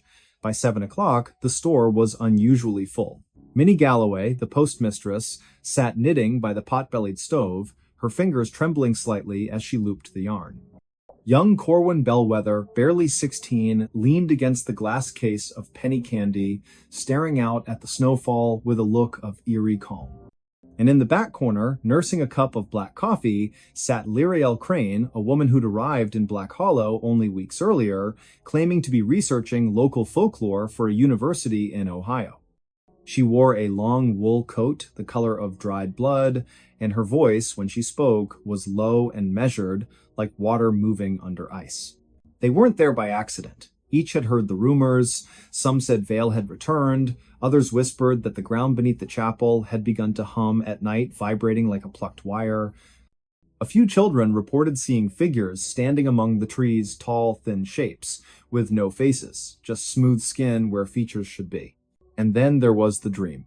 Dozens of people across the county claimed to have had the same one within days of each other. A vast, silent field under a bruised purple sky where rows of empty chairs stretched endlessly toward a horizon that pulsed like a heartbeat. In the dream, someone or something was waiting for them, but no one could remember who. At 9:42 p.m., the power went out. Not just in Black Hollow. Every home, every streetlight, every radio tower within a 30-mile radius lost electricity simultaneously. The darkness was absolute. No stars pierced the clouds. No moon cast its glow. Even the snow seemed to absorb light rather than reflect it. Inside the store, Eldon lit a kerosene lamp, its flame casting long, wavering shadows across the walls. No one spoke. Outside, the wind died. The snow stopped falling mid-air, suspended in glittering crystals that hung motionless between earth and sky. Then, at exactly 2:58 a.m., the clock above the counter began to chime. This was impossible. It was a wind-up clock. It hadn't worked properly in years, and yet it rang 12 times, each tone deep and resonant like a bell tolling underwater. When it finished, Lirael stood slowly, her chair scraping against the wooden floor. "It's starting," she said. Her voice did not waver. He wasn't wrong, he just misunderstood. No one moved. Corwin's hands clenched around the edge of the candy case. Minnie dropped her knitting, the needles clattering to the floor.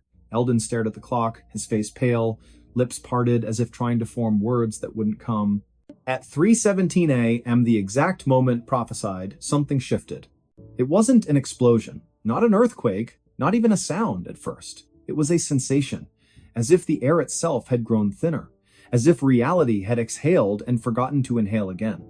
The suspended snowflakes began to fall once more, but slowly, too slowly, like sand through an hourglass turned sideways. Then, from the direction of the chapel, a single note rose a tone so pure and high it made the teeth ache. It lasted only seconds before fading into silence. And then, the lights returned. Electricity surged back through the lines, radios crackled to life with static, the clock above the counter stopped chiming, frozen once more at 10 past 10. Outside, the snow fell normally, birds chirped in the trees. The world seemed unchanged. But it wasn't. Over the next few days, things began to unravel, not all at once, but in quiet, insidious ways. People reported missing hours. Corwin swore he'd walked to the chapel that night, though his boots were dry and untouched by snow. Minnie found letters in her mailbox addressed to people who had died years ago, written in handwriting she recognized but couldn't place. Eldon discovered that his wind-up clock now ran backward, its hands creeping counterclockwise with unnerving precision. And Lirael? She disappeared the next morning, leaving behind only a notebook filled with symbols and dates. Dates that stretched far beyond 1972, looping forward into the 21st century and beyond. One page bore a single sentence written in careful script. The end did not come. It arrived earlier, and we simply failed to notice. Black Hollow never recovered its sense of normalcy. Not really. Children born after that winter often spoke of dreams they couldn't explain, of standing in line, barefoot on cold stone, waiting to cross a bridge that led nowhere. Some grew up unable to feel fear. Others could not cry. A few claimed they remembered lives they'd never lived, names they'd never been given, cities that didn't exist on any map. The government eventually sent investigators, men in dark coats, who asked questions but took no notes. They visited the chapel, found nothing but dust and mildew, and declared the site structurally unsound. It was demolished in the spring of 1973. No records remain of what they may have seen or chosen to ignore. Yet, the strangest part isn't what happened that night, it's what continues to happen. Because every December 21st at precisely 3:17 in the morning, clocks across the region stop. Not all of them. just enough. And in homes near the old rail line, people wake suddenly, hearts pounding, convinced someone has just whispered their name, the air grows thick, breathing becomes difficult, and for exactly 13 seconds, the world feels hollow, as if something vital has been removed, replaced by a perfect, echoing absence. Scientists have offered theories: geomagnetic anomalies, infrasound waves, mass hallucination triggered by seasonal affective disorder, but none can explain why dogs refuse to bark during those seconds. Why newborns delivered at that exact time never cry. Why, in rare cases, individuals report seeing a figure standing at the foot of their bed, tall, gaunt, wearing a long coat, holding a notebook open in one hand, writing steadily with the other, and perhaps most chilling of all, why some who experience it claim to recognize the figure, not from photographs, not from stories, but from dreams, from memories that don't belong to them. In the years since, scattered accounts have surfaced: letters tucked into library books, audio recordings uploaded to obscure corners of the internet, diary entries found in attics after the owners have passed. All speak of the same phenomenon, all mention the date. All describe that 13th second, the pause in existence, the breath held too long, the sense that something ancient and patient is watching, waiting, counting. One such account came from a retired schoolteacher in rural Indiana, writing in 2015. I was only 6 when it happened, but I remember the silence. My mother used to say, the world stopped spinning for a moment. I didn't believe her until I felt it again last year. It's getting longer. Not much, maybe half a second more than before, but it's growing. And I hear them now, faintly, like voices through a wall. They're calling names, not ours, names from before. Another, a geologist working in New Mexico, recorded a series of seismic readings taken on December 21st, 2019. His instruments detected no earthquake, no tremor, just a single, isolated pulse of energy emanating from somewhere deep beneath the Appalachian Range. The waveform resembled nothing natural. It looked, he wrote, like a heartbeat, but one that shouldn't exist. And then there's the recording, widely dismissed as a hoax, that surfaced on a now-deleted podcast in 2022. It begins with ambient noise, wind, distant traffic, the rustle of fabric. Then, at exactly 3:17 a.m., everything cuts out. For 13 seconds, there is only silence. And then, just as abruptly, a voice, soft, genderless, speaking in perfect English with no discernible accent, says, "We are sorry, it must be this way. You were never meant to wake up." The recording ends there. To this day, no one knows who made it or why. But here's what no one wants to admit. The prophecy wasn't wrong. It was precise. The end did come on December 21st, 1972 at 3:17 in the morning. But it wasn't the end of the world. It was the end of reality, at least, the reality we believed we inhabited. What followed wasn't destruction. It was replacement, a subtle, seamless overwrite. Like changing film in a projector while the audience watches, unaware the image has shifted. Those who felt it, the ones who woke in terror, who sensed the absence, who saw the figure in the coat, they're the ones who almost broke through. And the ones who remember fragments, who carry the weight of knowing something is deeply off, they're not crazy, they're the survivors of a transition no one else acknowledges. And the worst part? It's still happening. Every year, the pause grows. Not enough for most to notice. But for those sensitive to the shift, the ones who've always felt out of step with the world, who dream in colors that don't exist, who hear music when no one is playing, it's becoming harder to ignore. Time doesn't flow the way it used to. Memories blur at the edges. Faces in photographs seem subtly wrong. Loved ones sometimes speak with slight delays, as if echoing from a room just out of reach. And in the deepest hollows of Appalachia, where the trees grow too close together and the fog never quite lifts, locals still avoid the old rail path after midnight. Hunters refuse to camp near the ruins of the stone chapel. And on cold December nights, when the wind howls just right, some swear they can hear faint chanting words in no known language, rising from beneath the earth. They say Thaddeus Vale didn't vanish, he was taken, not killed, not imprisoned, but promoted, given a role in whatever lies beyond the veil. And the notebook Lyra L left behind? It wasn't a record of the future, it was a ledger, a list of names, of souls who resisted the change, of those who might, one day, need to be corrected. So when you hear your clock tick strangely tonight, when your dog whimpers at nothing, when you wake suddenly, certain someone called your name, but no one's there, ask yourself, did the world survive 1972? Or did it merely continue pretending? Divers opened the hatch, the crew was gone, the clocks still ticking. The cold Atlantic wind howled across the surface of the water, slicing through the pre-dawn darkness like a blade. Waves rose and fell in uneven rhythm, their crests flecked with foam under a sky still clinging to stars. It was early morning, just past 4 o'clock, on the 7th day of March in the year 1987, the U.S. Coast Guard cutter Vigilant had been dispatched from Port Canaveral after an automated distress signal flickered to life from the coordinates of the Mrbballin, a private research vessel registered out of Norfolk, Virginia.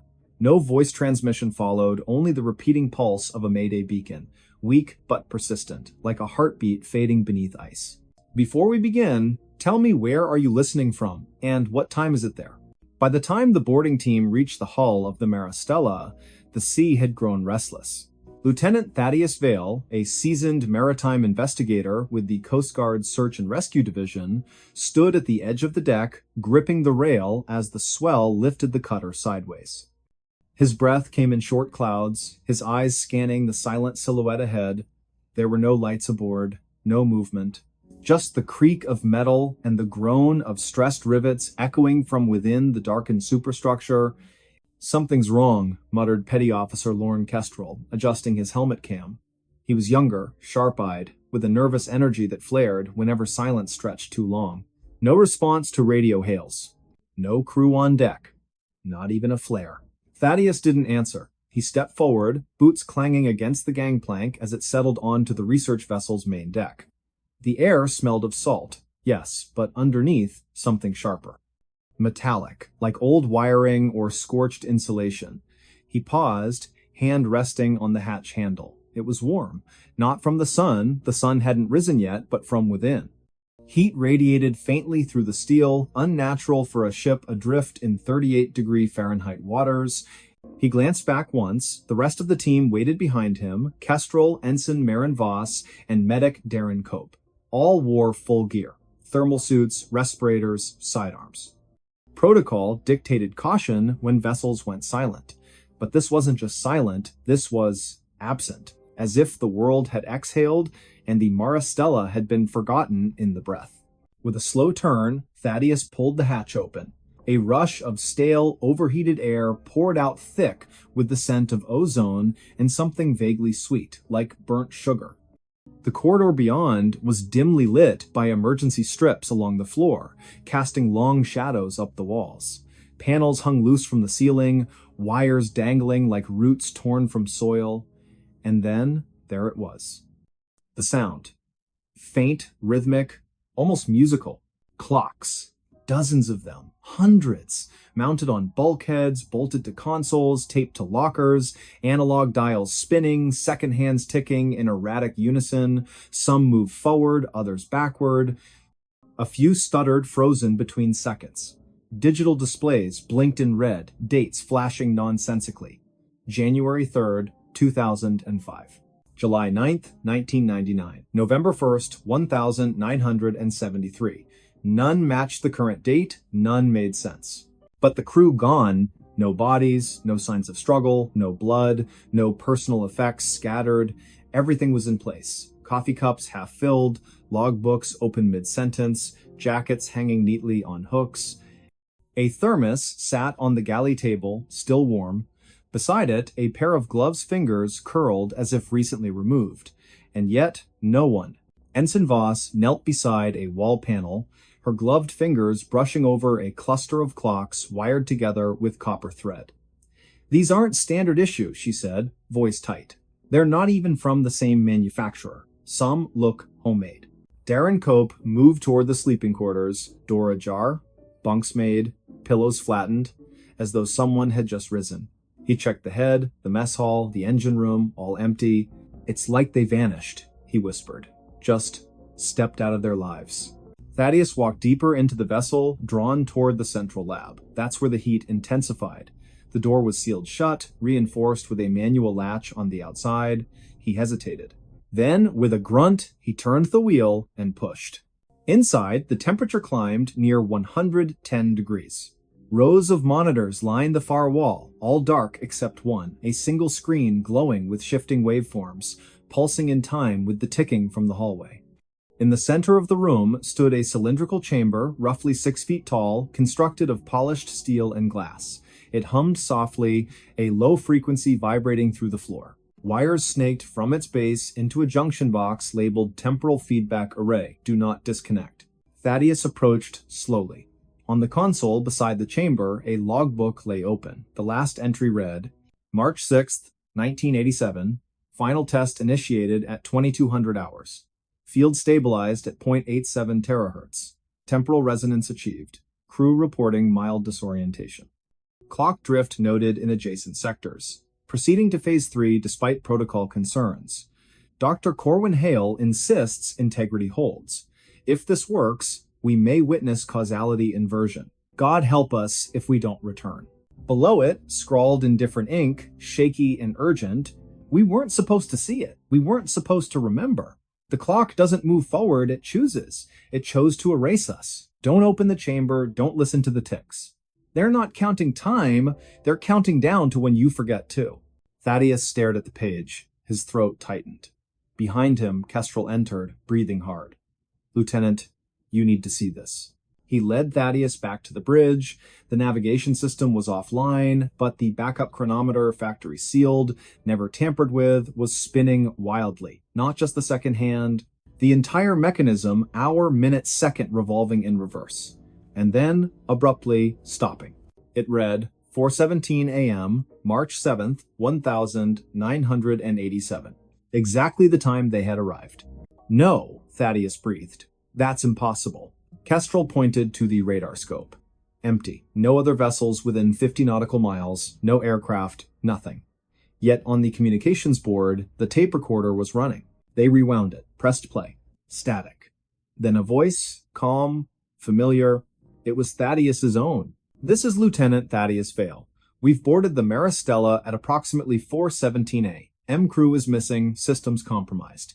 Recommend immediate quarantine and retrieval. Do not approach the central chamber. Repeat, do not open it."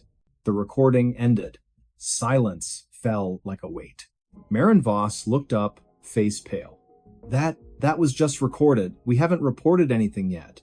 Thaddeus turned toward the lab. The humming had changed, grown louder, more insistent. The single monitor now displayed a new message, scrolling in crisp white text. Initiation sequence repeated. Observers registered. Temporal loop confirmed. And below it, previous attempt failed. This cycle must succeed. Darren backed away, shaking his head. "We weren't the first ones here, were we?" Thaddeus didn't answer. He remembered the thermos, the gloves, the warmth. Someone had been here moments before, or someone would be, and they'd left clues, warnings, for themselves. Because if time wasn't linear, if the past and future could bleed into the present, then perhaps they weren't rescuers. Perhaps they were echoes. Back in the lab, the chamber began to vibrate. A thin crack appeared in the glass. From within, a shadow shifted. Not human, not quite, but familiar. As if seen in a dream, or remembered from a photograph taken years ago. And then the clock stopped. Every single one. The silence was deafening. For 3 heartbeats, nothing moved. Then, simultaneously, they restarted. But this time, they all showed the same time. 4:13 a.m., March 7th, 1987. 4 minutes earlier. Thaddeus felt it then, a pressure behind his eyes, a tingling in his fingertips. A memory surged, unbidden. Standing on this very deck, gripping the hatch, hearing Kestrel say, "Something's wrong," as if for the first time, only he hadn't remembered that before. Or had he? He turned to the others. Their faces were blank, confused, as if waking from sleep. What are we doing here?" Marin asked, blinking rapidly. "We just arrived," Kestrel said, stepping forward. No response to radio hails, no crew on deck, not even a flare. Thaddeus froze. He had heard this before. He had lived this before. And in that moment, he understood. They weren't breaking into the loop. They were trapped inside it. The Maristella wasn't abandoned. It was waiting for them to make the same mistake again. And somewhere, deep in the bowels of the ship, the chamber pulsed once, like a heart remembering how to beat. Months later, the official report listed the Maristella as lost at sea, presumed sunk during a sudden storm front. All hands missing, presumed dead, the case was closed, files archived, survivors, none. Evidence, scant. Just a few corrupted audio logs, a set of mismatched timestamps, and one handwritten note found in Thaddeus Vale's personal effects delivered to his sister's home in Asheville, North Carolina, with no return address, postmarked June 11th, 1987. The note read simply, "I remember the clocks. I remember the heat. I remember saying the same words, seeing the same faces. I don't know how many times I've lived this. But I know one thing, if you're reading this, I failed again. And you're next. Listen carefully. When you hear the ticking, don't follow it. Don't open the hatch. And whatever you do, don't trust the time on your watch."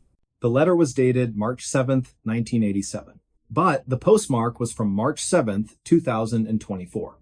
And in a small attic drawer in Asheville, buried beneath old photographs and yellowed letters, a single analog clock sits untouched. Its hands have not moved in 37 years.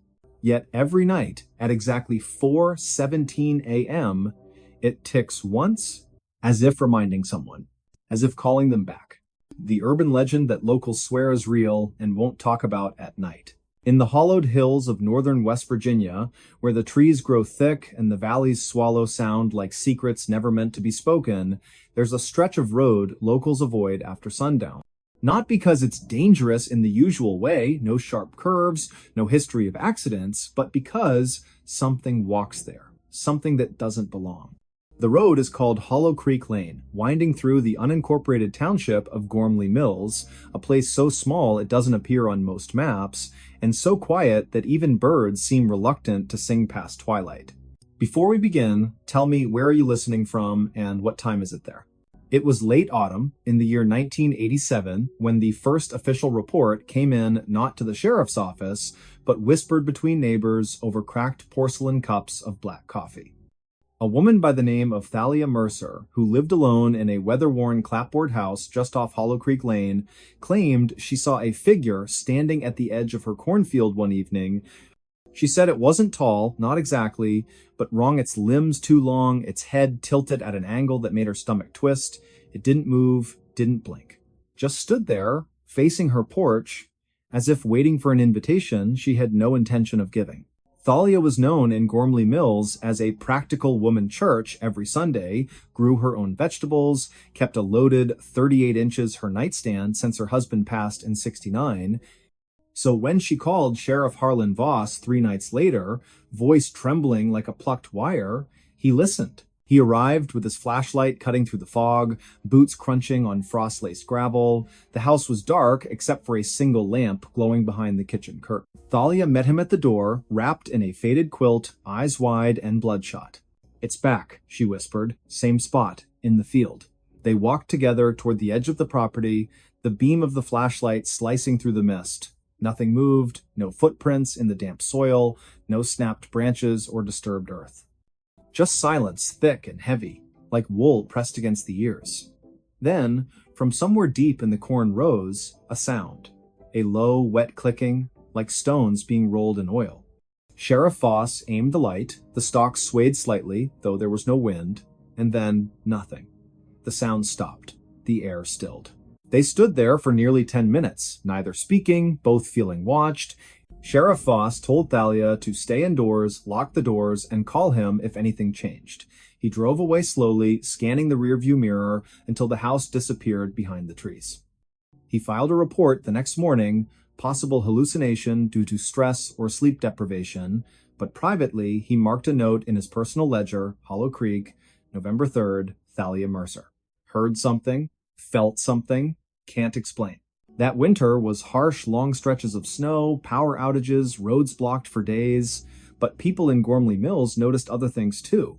Dogs refused to go into backyards after dark. Chickens vanished without signs of struggle. And on still nights, when the moon hung low and yellow, some swore they heard voices calling from the woods, voices that didn't sound human.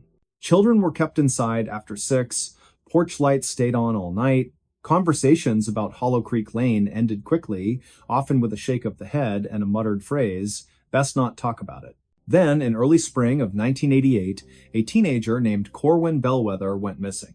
He was 16, lanky, with a stutter he'd been trying to overcome since childhood. Corwin liked to walk at night, said it helped him think. His mother, Elspeth, would beg him not to go down Hollow Creek Lane, but he always shrugged and said, "Nothing out there but trees and dirt." On the night of March 14th, he left after dinner with a notebook in his pocket, claiming he was writing poetry for school. He never came back. Search parties combed the woods for weeks. Bloodhounds picked up his scent near the creek bed, then lost it abruptly, as if he'd stepped off the face of the earth. A week later, his boots were found placed neatly side by side at the base of an old sycamore, roots tangled like knuckles. No body, no blood, no explanation. The official cause of disappearance? Presumed runaway. But in Gormley Mills, folks knew better. They looked at each other in church pews, eyes shadowed, lips tight. They didn't say much. But they stopped walking that road entirely.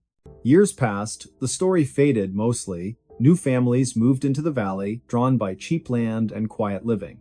They laughed at the old tales. Ghosts, they'd say. Come on.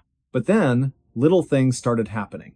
Lights flickering in empty rooms, cold spots in hallways. One woman, Miriam Huxley, claimed she saw a figure in her bathroom mirror one night, a man with sunken eyes and a mouth sewn shut with black thread. She screamed, turned on the light, and it was gone. The next morning, she found a single muddy footprint on the linoleum leading from the bathtub to the door, but the windows were locked. The house had no basement access. In 2005, a documentary crew from Pittsburgh arrived, determined to debunk the myth. They set up cameras along Hollow Creek Lane, motion sensors, audio recorders. For 2 nights, nothing. On the 3rd, at precisely 2:13 in the morning, every device failed simultaneously. The footage showed only static, but audio captured a whisper, faint at first, then clearer. You're not supposed to see. When the lead technician reviewed the files, he noticed something else. In the background, beneath the static, a rhythmic tapping 3 slow knocks, pause, then 2 quick ones, like a code or a warning. He played it for an elderly resident named Otis Grindle, who'd lived in Gormley Mills his entire life. Otis listened once, turned pale, and said, "That's how they used to signal before the mine collapsed in '49. Only the men trapped underground knew that pattern." He refused to speak another word on the subject. By 2012, Hollow Creek Lane was officially closed. The county put up a rusted gate, chained and padlocked, with a sign that read, "Road closed. No trespassing." But kids still dared each other to go.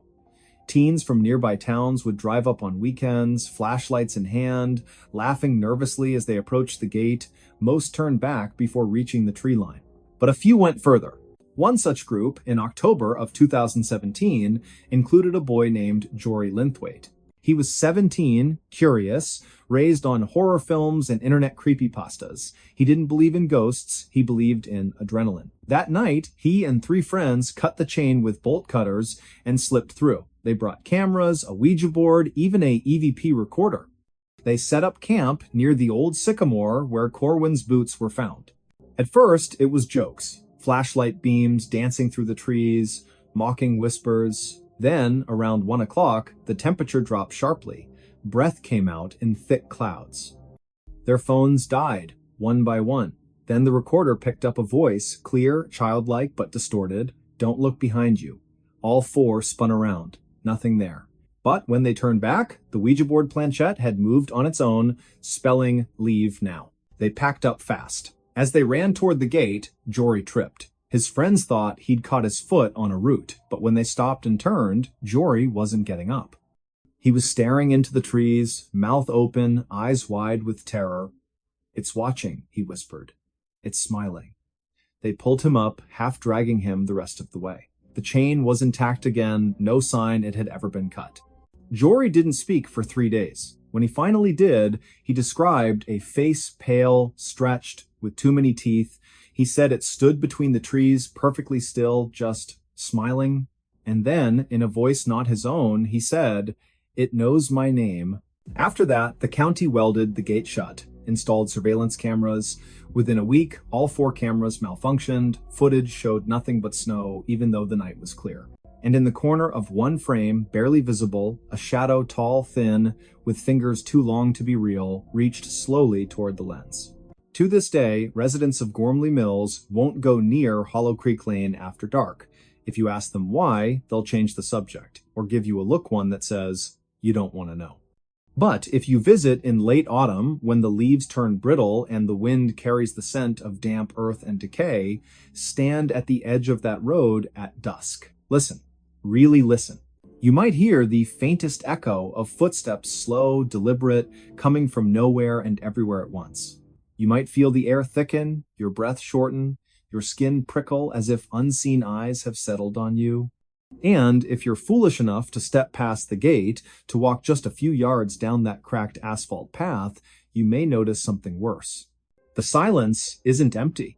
It's waiting. And sometimes, on the coldest nights, when the moon hides behind clouds and the world holds its breath, you can hear it breathe back. They say it mimics voices, calls out names in familiar tones, your mother's lullaby, your best friend's laugh, just to lure you deeper. But those who've heard it warn, don't answer, don't turn. Don't even think about looking back. Because once it has your attention, it never lets go. There's a reason the elders in Gormley Mills whisper prayers before bedtime, why parents check their children's windows twice, why on certain nights the entire town seems to go dark at once, as if hiding. It's not superstition, it's survival. And if you find yourself near Hollow Creek Lane when the clock strikes midnight, remember this. The stories aren't legends. They're warnings. And the thing in the woods? It remembers every person who didn't listen. Even now, in the hush between heartbeats, in the space where shadows grow longer than they should, something stirs. Not far, not loud, but close enough to hear you breathe. So tell me again, where are you listening from? And more importantly, are you alone? This desert town exists to hide something. The night siren proves it. The sun had long since collapsed behind the jagged teeth of the Sierra Lamitas, painting the sky in bruised purples and fading oranges, when Elias Thorne first stepped onto the cracked asphalt of Drywater Junction. The air hung thick with dust and silence so deep it pressed against the eardrums like cotton soaked in oil. No crickets, no wind, not even the distant hum of a generator broke the stillness. Just the soft crunch of Elias's boots on gravel and the slow creak of a rusted sign above him that read, "Welcome to Drywater Population 17." That number, he would later learn, was not quite accurate and never had been. Before we begin, tell me, where are you listening from and what time is it there? It was late September in the year 1997 when Elias arrived, a geologist contracted by the Bureau of Land Management to assess subsurface erosion patterns near the Mojave Fringe. He wasn't supposed to stay longer than 3 days. But Drywater had other plans. The town clung to the edge of the desert like a scab, refusing to heal wooden shacks leaning at odd angles, their windows boarded or shattered, paint peeled into ghostly curls. A single gas station stood open, its fluorescent light flickering like a dying heartbeat.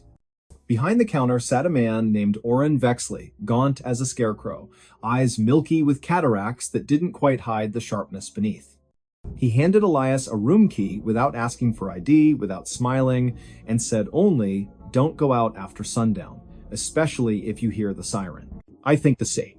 Elias laughed, then nervously, more out of discomfort than disbelief. Siren? Like an air raid? Orrin didn't blink, like nothing you've heard, and once you do, it stays with you, in your bones.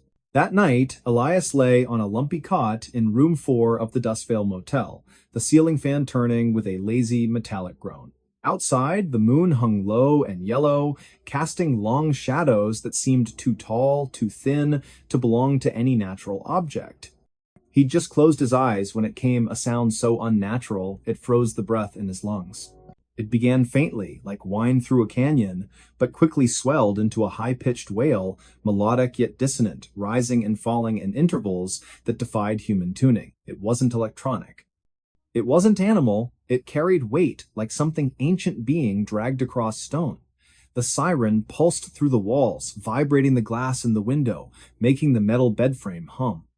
And beneath it, almost imperceptible, were voices whispering, overlapping, speaking in no language Elias recognized, yet somehow understood in flashes.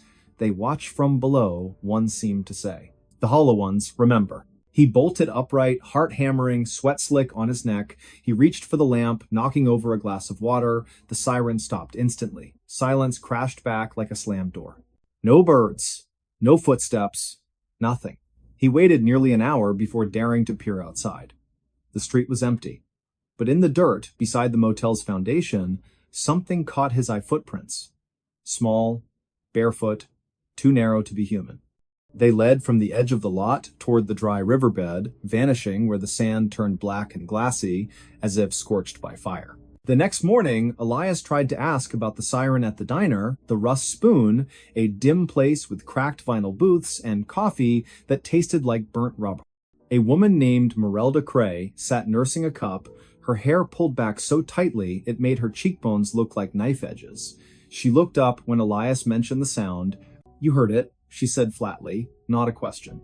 "I did. What is it? Some kind of test? Military?" Merelda set her spoon down with a click. "The siren calls them, brings them closer. We used to have a curfew during the war, World War II, 1943, when the army came through. Built something underground, said it was radar, but the siren started then. First time, then stopped for years, came back in 1978, again in 1989. And now it sings every few nights." Elias frowned. "Who built it?" She leaned forward, voice dropping. "Not who, what? They weren't soldiers, not all of them. Some wore uniforms, yes, but others moved wrong. Too smooth, too quiet. One of them, he had no shadow." Elias wanted to dismiss her as paranoid, superstitious, but the footprints, the silence, the way the townspeople avoided certain streets after dark. And Oren, when questioned, simply muttered, "We keep the lights off, we don't answer doors, and we never ever whistle at night." Curiosity became obsession. Over the next week, Elias combed through the county archives in nearby Blythe, though most records from the mid-20th century were missing or burned. What he found instead were fragments, a classified project codenamed Operation Hollow Veil, referenced in a declassified memo from the Department of Defense dated March of 1944. Mentioned briefly, acoustic resonance experiments conducted in isolated zones intended to disrupt enemy signal propagation, but the location was redacted. Only a grid coordinate remained, plotted directly beneath Drywater Junction. He returned with a ground-penetrating radar unit borrowed under false pretenses. Working under cover of darkness, he scanned the area near the old rail spur, half a mile east of town. At a depth of 230 feet, the machine picked up a vast hollow chamber circular, approximately 300 yards in diameter. And inside, intermittent pulses of energy, rhythmic, like a heartbeat. Then, on the seventh night, the siren returned, louder than before. This time, Elias was ready. He recorded it on a reel-to-reel tape recorder, the kind used for field seismology. As the sound poured from the speakers in his motel room, slowed to half speed, the whispers emerged clearer. Not words, more like impressions, layered beneath the tone. "We sleep beneath the salt," one seemed to convey. "The door must not open. The watcher is blind, but listens." And then, just before the tape ended, a child's voice, soft, trembling, said, "Daddy, why won't the stars come back?" Elias sat frozen, because that voice, he knew it. His own daughter, Lyra, had spoken those exact words the night before she died in a car accident 2 years prior, words never recorded, never shared with anyone. How could a desert town in California know that? He confronted Oren the next day, waving the tape. "What is this place? What are you hiding?" Oren stared at the device, then slowly reached under the counter. He placed a small object on the glass, a rusted metal disc, etched with symbols that looked neither human nor machine-made. Angular. flowing, alive. This was found in the shaft, Orrin said. 1951, by a miner named Heston Pike. He went mad within a week, spent his last days scratching equations on his cell walls. Said the siren wasn't a warning, it was a lullaby, meant to keep something asleep. Elias's hands trembled. Asleep? Orrin nodded. Underground, beneath the old test site. The government thought they were building a bunker, but they weren't digging down, they were uncovering something that was already there. Long before us, long before anything. And the siren? Elias whispered. It sings to it, calms it. When the power fails, or when someone like you pokes too hard, the song fades, and it stirs. That night, the electricity cut out across Drywater. No explanation, no surge, just darkness. Elias stood at his window, watching. Every house was dark, except one. A small cottage at the edge of town, its porch light blinking in a pattern. 3 short, 3 long, 3 short. Morse code? SOS. But no one went to help. Instead, doors locked, windows shuttered, and from somewhere far below, a deep subsonic rumble began, felt more than heard, like the earth itself grinding its teeth. Then, faint at first, the siren rose again, this time not from the town, but from beneath it. And this time, it wasn't singing to keep something asleep. It was screaming because it had woken up. Elias grabbed his gear and ran for his truck. But as he turned the key, the engine wouldn't catch. Again. Nothing. He looked up and froze. Standing in the middle of the road, silhouetted by the pale moon, was a figure. Tall, thin, limbs too long, moving with a jerking grace, like a puppet tested by invisible strings. Its head tilted slowly, unnaturally, until it faced him. No face, just smooth skin stretched tight. And from its chest, where a heart should be the siren's melody, pulsed outward, vibrating the air, distorting the light. Elias stumbled back, falling against the truck. He fumbled for the tape recorder, pressed play. His daughter's voice echoed into the night. "Daddy, why won't the stars come back?" The figure paused. Then, in a voice that was not a voice, more like dozens of whispers threaded through metal, it replied, "Because we ate them." Elias didn't scream. He couldn't. His throat sealed shut, his lungs locked. The thing stepped forward, each movement accompanied by a soft chime, like glass bells underwater. But then, faint at first, a new sound joined the chorus. From the gas station, Orrin had climbed onto the roof. In his hands, a battered horn, an old railroad signal, rusted and dented. He blew into it with all his strength. A deep, mournful note rolled across the desert. The figure stopped, turned. Another blast, and another. From other houses, lights flickered on, not electric oil lamps, candles. People emerged, carrying instruments, tin whistles, hand drums, a warped violin. They formed a circle around the edge of town and began to play not music, but a complex sequence of tones, rising and falling in precise patterns. The siren from beneath the earth faltered. The figure twitched, then slowly, painfully sank to its knees. Its form blurred, like heat over asphalt, and then collapsed into a pile of fine gray ash. Silence returned. But not peace. Orrin approached Elias, breathing heavily, the horn dangling from his fingers. "You shouldn't have come back," he said. "Now it knows your voice, knows your grief. It'll call to you again. In dreams, in static, in the silence between radio stations." Elias swallowed. "What was that thing?" "A scout," Orrin said. "A listener, sent ahead. If the song stops for too long, they send more, and if the song dies completely, he didn't finish." "What happens?" Orrin looked toward the horizon, where the first hint of dawn stained the sky blood red. "The sky goes dark, not at night, forever, and the ones below climb up." Elias left Drywater the next morning. Officially, he filed a report citing geological instability and abandoned infrastructure. Unofficially, he destroyed the tapes, except one. The one with his daughter's voice. He kept that buried in a safe behind a false wall in his Denver apartment. But sometimes, on still nights when the power blinks, he hears it a faint, melodic wail, coming not from outside, but from within the walls. And when he presses his ear to the plaster, he doesn't hear the siren. He hears knocking. 3 taps. Pause. 3 more. Then a whisper. "Let us sing you to sleep." To this day, no satellite imagery shows Drywater Junction clearly. Clouds always seem to gather above it, even in drought. GPS signals fail within a 5-mile radius.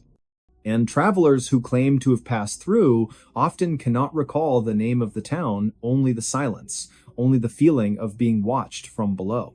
And if you drive through the Mojave after midnight and your radio begins to crackle with a strange, haunting tone, do not stop, do not listen, do not answer if something calls your name in a voice you once loved.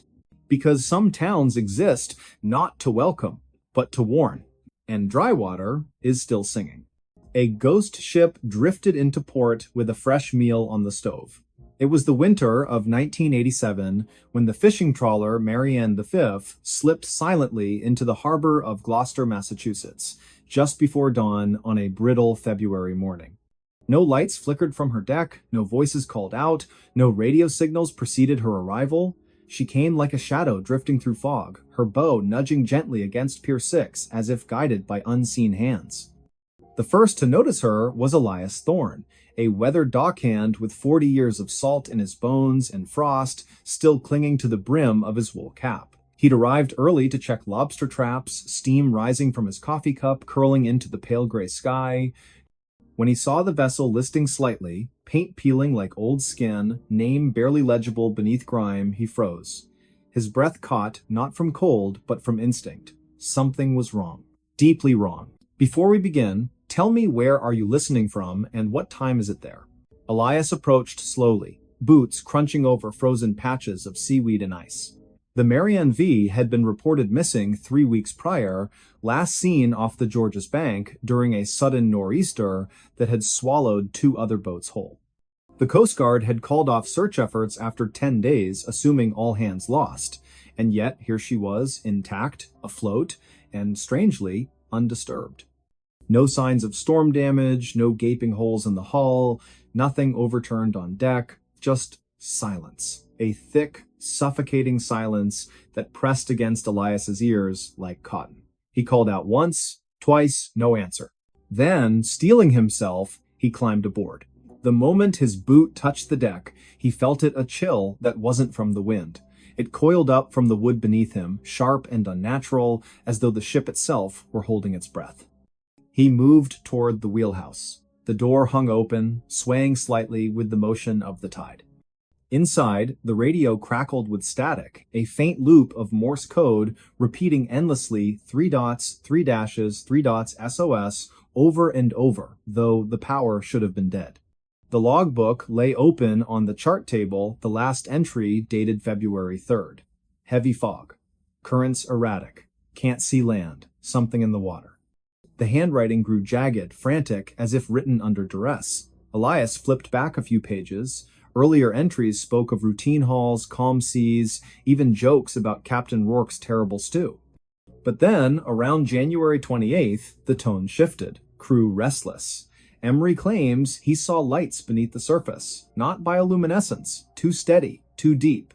Emery Vale, third mate, quiet man from inland Maine who rarely spoke unless spoken to. He'd joined the crew only 2 months prior, replacing a man who'd quit mid-season, saying the boat felt haunted. Emery hadn't believed in ghosts, or so the others said. But his journal, found later tucked inside a duffel bag below decks, told a different story. Elias descended the narrow metal stairs into the galley, flashlight beam trembling in his grip, and there, on the cast iron stove, sat a pot, still warm. Steam curled lazily from its cracked lid, carrying the scent of onions, potatoes, and something meaty beef, maybe, or pork. A spoon rested against the rim, crusted with congealing gravy. Beside it, a chipped blue mug held tea, long gone cold, but unmistakably brewed that morning. Or the night before. Or whenever. Time didn't seem to matter here. He backed away, heart hammering. No one could have boarded without being seen. The harbor was monitored, no small craft had entered after midnight, and yet the meal was fresh. As if someone had stepped away just seconds ago. Then he heard it. A soft clink. From the mess hall, like a fork tapping a plate. He turned slowly. The door stood ajar. Darkness pooled beyond it. He pushed it open with the toe of his boot. Tables bolted to the floor. Benches intact. Nothing out of place. Except on the farthest table, set for four plates, each with a portion of stew untouched, Forks laid neatly beside them, napkins folded, salt and pepper shakers aligned perfectly. And at the head of the table, a fifth plate. Empty. But the chair was pulled out, as if someone had just risen. Elias didn't scream, he didn't run, he simply stood there, flashlight shaking, breath coming in short white puffs, until the sound came, again not a clink this time, but a whisper, faint, guttural, from the sleeping quarters below. He didn't go down, not then. He scrambled back onto the pier, shouting for help, voice raw with panic. By the time the Coast Guard arrived, the pot on the stove was cold, the steam had vanished. But the stew remained, uneaten, perfectly preserved, as if time had paused mid-bite. Captain Silas Rourke, grizzled veteran of 30 seasons at sea, was never found. Nor were his 3 crewmen, Emery Vale, Harlan Pike, and Jocelyn Crow, the youngest at 23, who'd signed on to save money for nursing school in Portland. Their personal effects were still in their bunks. Photos of family, letters half-written, toothbrushes damp. But no bodies, no blood, no signs of struggle, just absence. The investigation lasted 6 weeks. Divers scoured the hull, sonar scanned the seabed, forensic teams analyzed the stew, confirmed it contained beef, carrots, and barley, cooked within hours of the ship's arrival. No toxins, no hallucinogens, nothing abnormal. Yet every sailor who boarded the Marianne V afterward reported the same thing. The smell of cooking food, even when the stove was cold, the sensation of being watched from empty rooms, whispers in low, guttural tones, always just beyond hearing. One junior officer, Lyle Mander, claimed he saw Emery Vale standing at the railing at 3:17 in the morning, staring into the fog, mouthing words he couldn't understand. When approached, the figure dissolved like mist. The ship was towed to dry dock, declared unsalvageable not due to structural damage, but because morale among crews plummeted. Men refused to work on her. Mechanics reported tools going missing, only to reappear in locked lockers. Electricians swore lights turned on by themselves, dim and flickering, casting long shadows that moved against the walls. By April, the decision was made. The Marianne V would be scuttled, sunk in deep water beyond the continental shelf, where currents would carry her far from shipping lanes. The ceremony was brief. No flags, no speeches, just a single flare shot into the twilight sky as charges detonated along her keel. She sank slowly, bow first, vanishing beneath the waves with an almost ceremonial grace. But here's what they didn't report, what never made the official logs.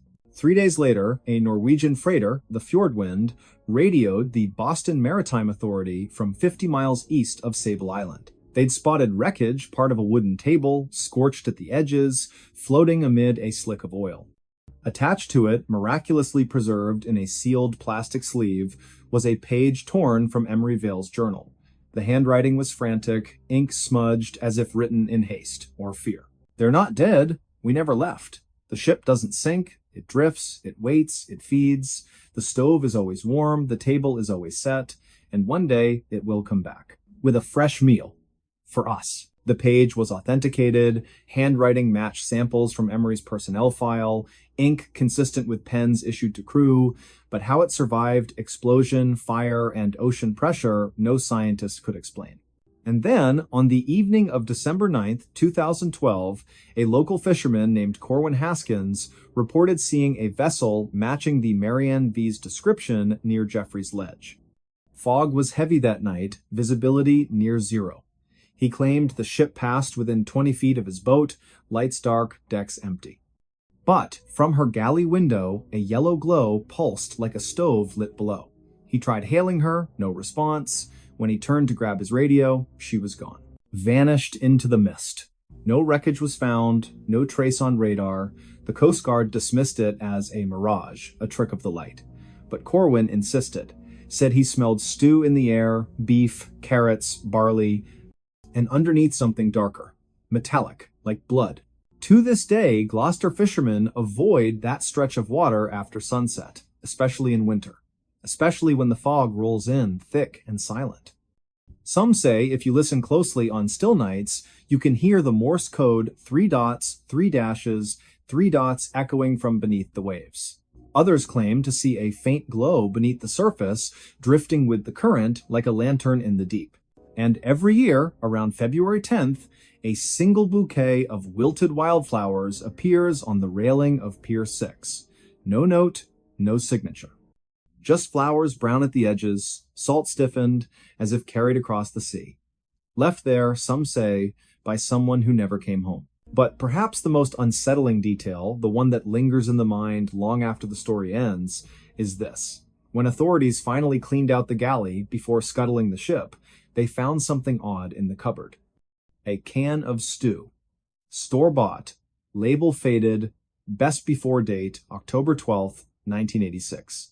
Expired over a year earlier, yet the can was warm to the touch. And when opened, it was full. Steaming. Fresh. As if just heated. No one ate it. It was incinerated along with the rest. But sometimes, late at night, when the wind howls just right through the rigging of moored boats, people swear they can smell it. That rich, savory aroma. Onions, potatoes, meat slow-cooked for hours. And they wonder, who was it meant for? And more importantly, is the table still set? The sea keeps its secrets well, but every now and then, it returns them to drift into port, unannounced, uninvited, with a fresh meal on the stove and chairs waiting to be filled. So the next time you walk past an empty dock and the wind carries the faint scent of cooking food, ask yourself, was that the neighbor's dinner? Or something else? Something older? Something hungrier? Something that remembers your name and knows when you'll be home?